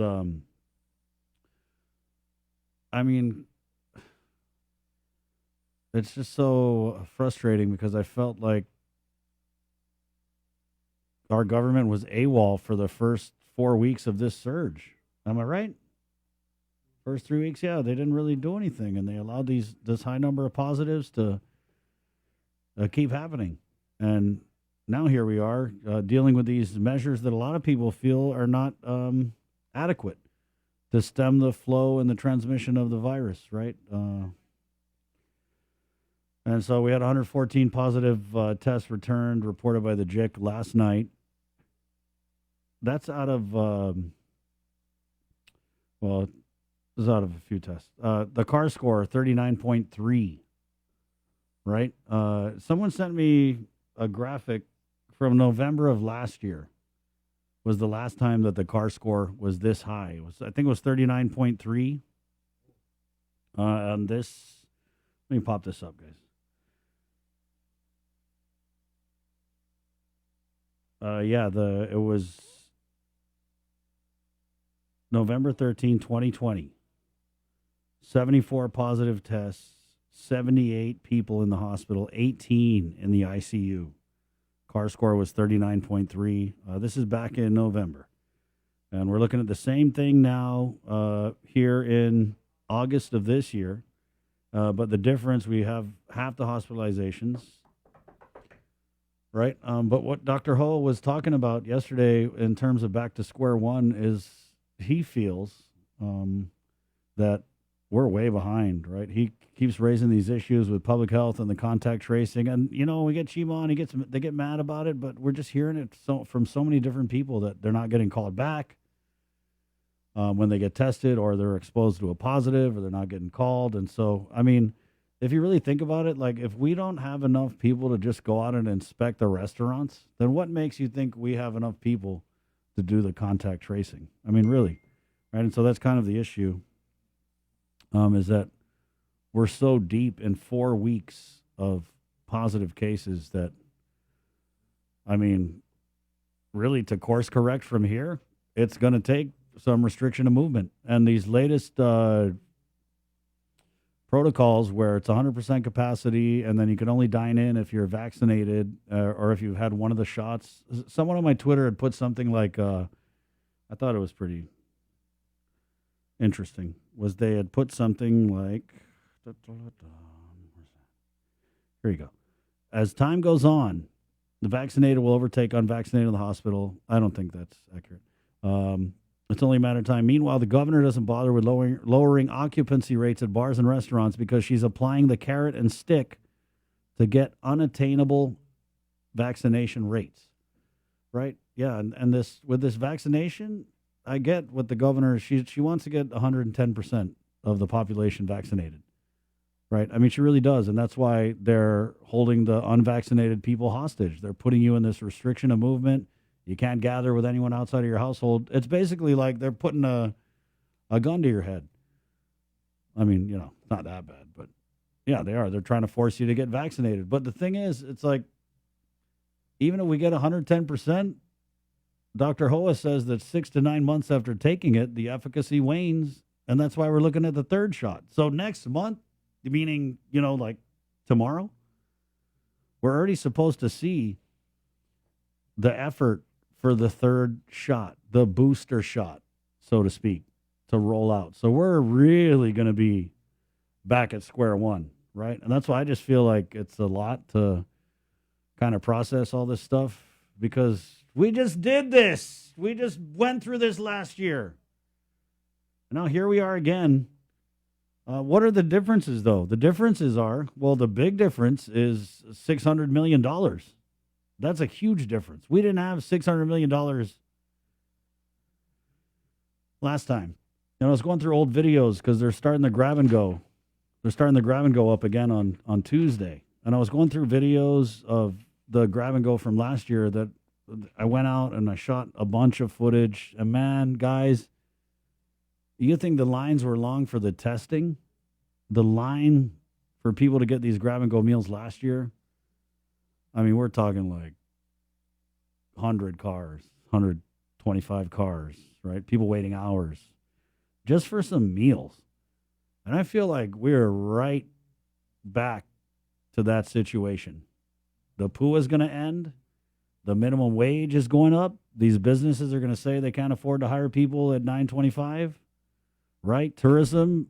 What's the status of tourism now that CDC says we're a level 4? We're the highest risk designation. So there's all these things that are happening that, to me, when I look down the road, and not even far down the road, it's a dark journey. Someone said something about the light at the end of the tunnel. When I look out this morning, all I see is darkness. And I'm just giving it to you real, guys, because, well, the pandemic, it's not just the COVID. There's the economy, there's the jobs. It's a lot, which is, to me, why aren't we hearing more? Why aren't we hearing, what is the governor going to do about this?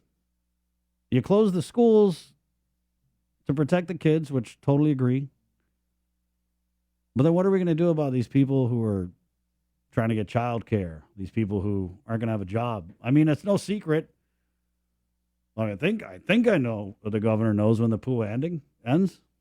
She had some trouble remembering it in a couple of press conferences ago, but it's huge, guys. It's huge. Where's the empathy? Really, where is the empathy? Because we're not all out here making $75,000, getting, $10,000 raises. We're not. Sorry.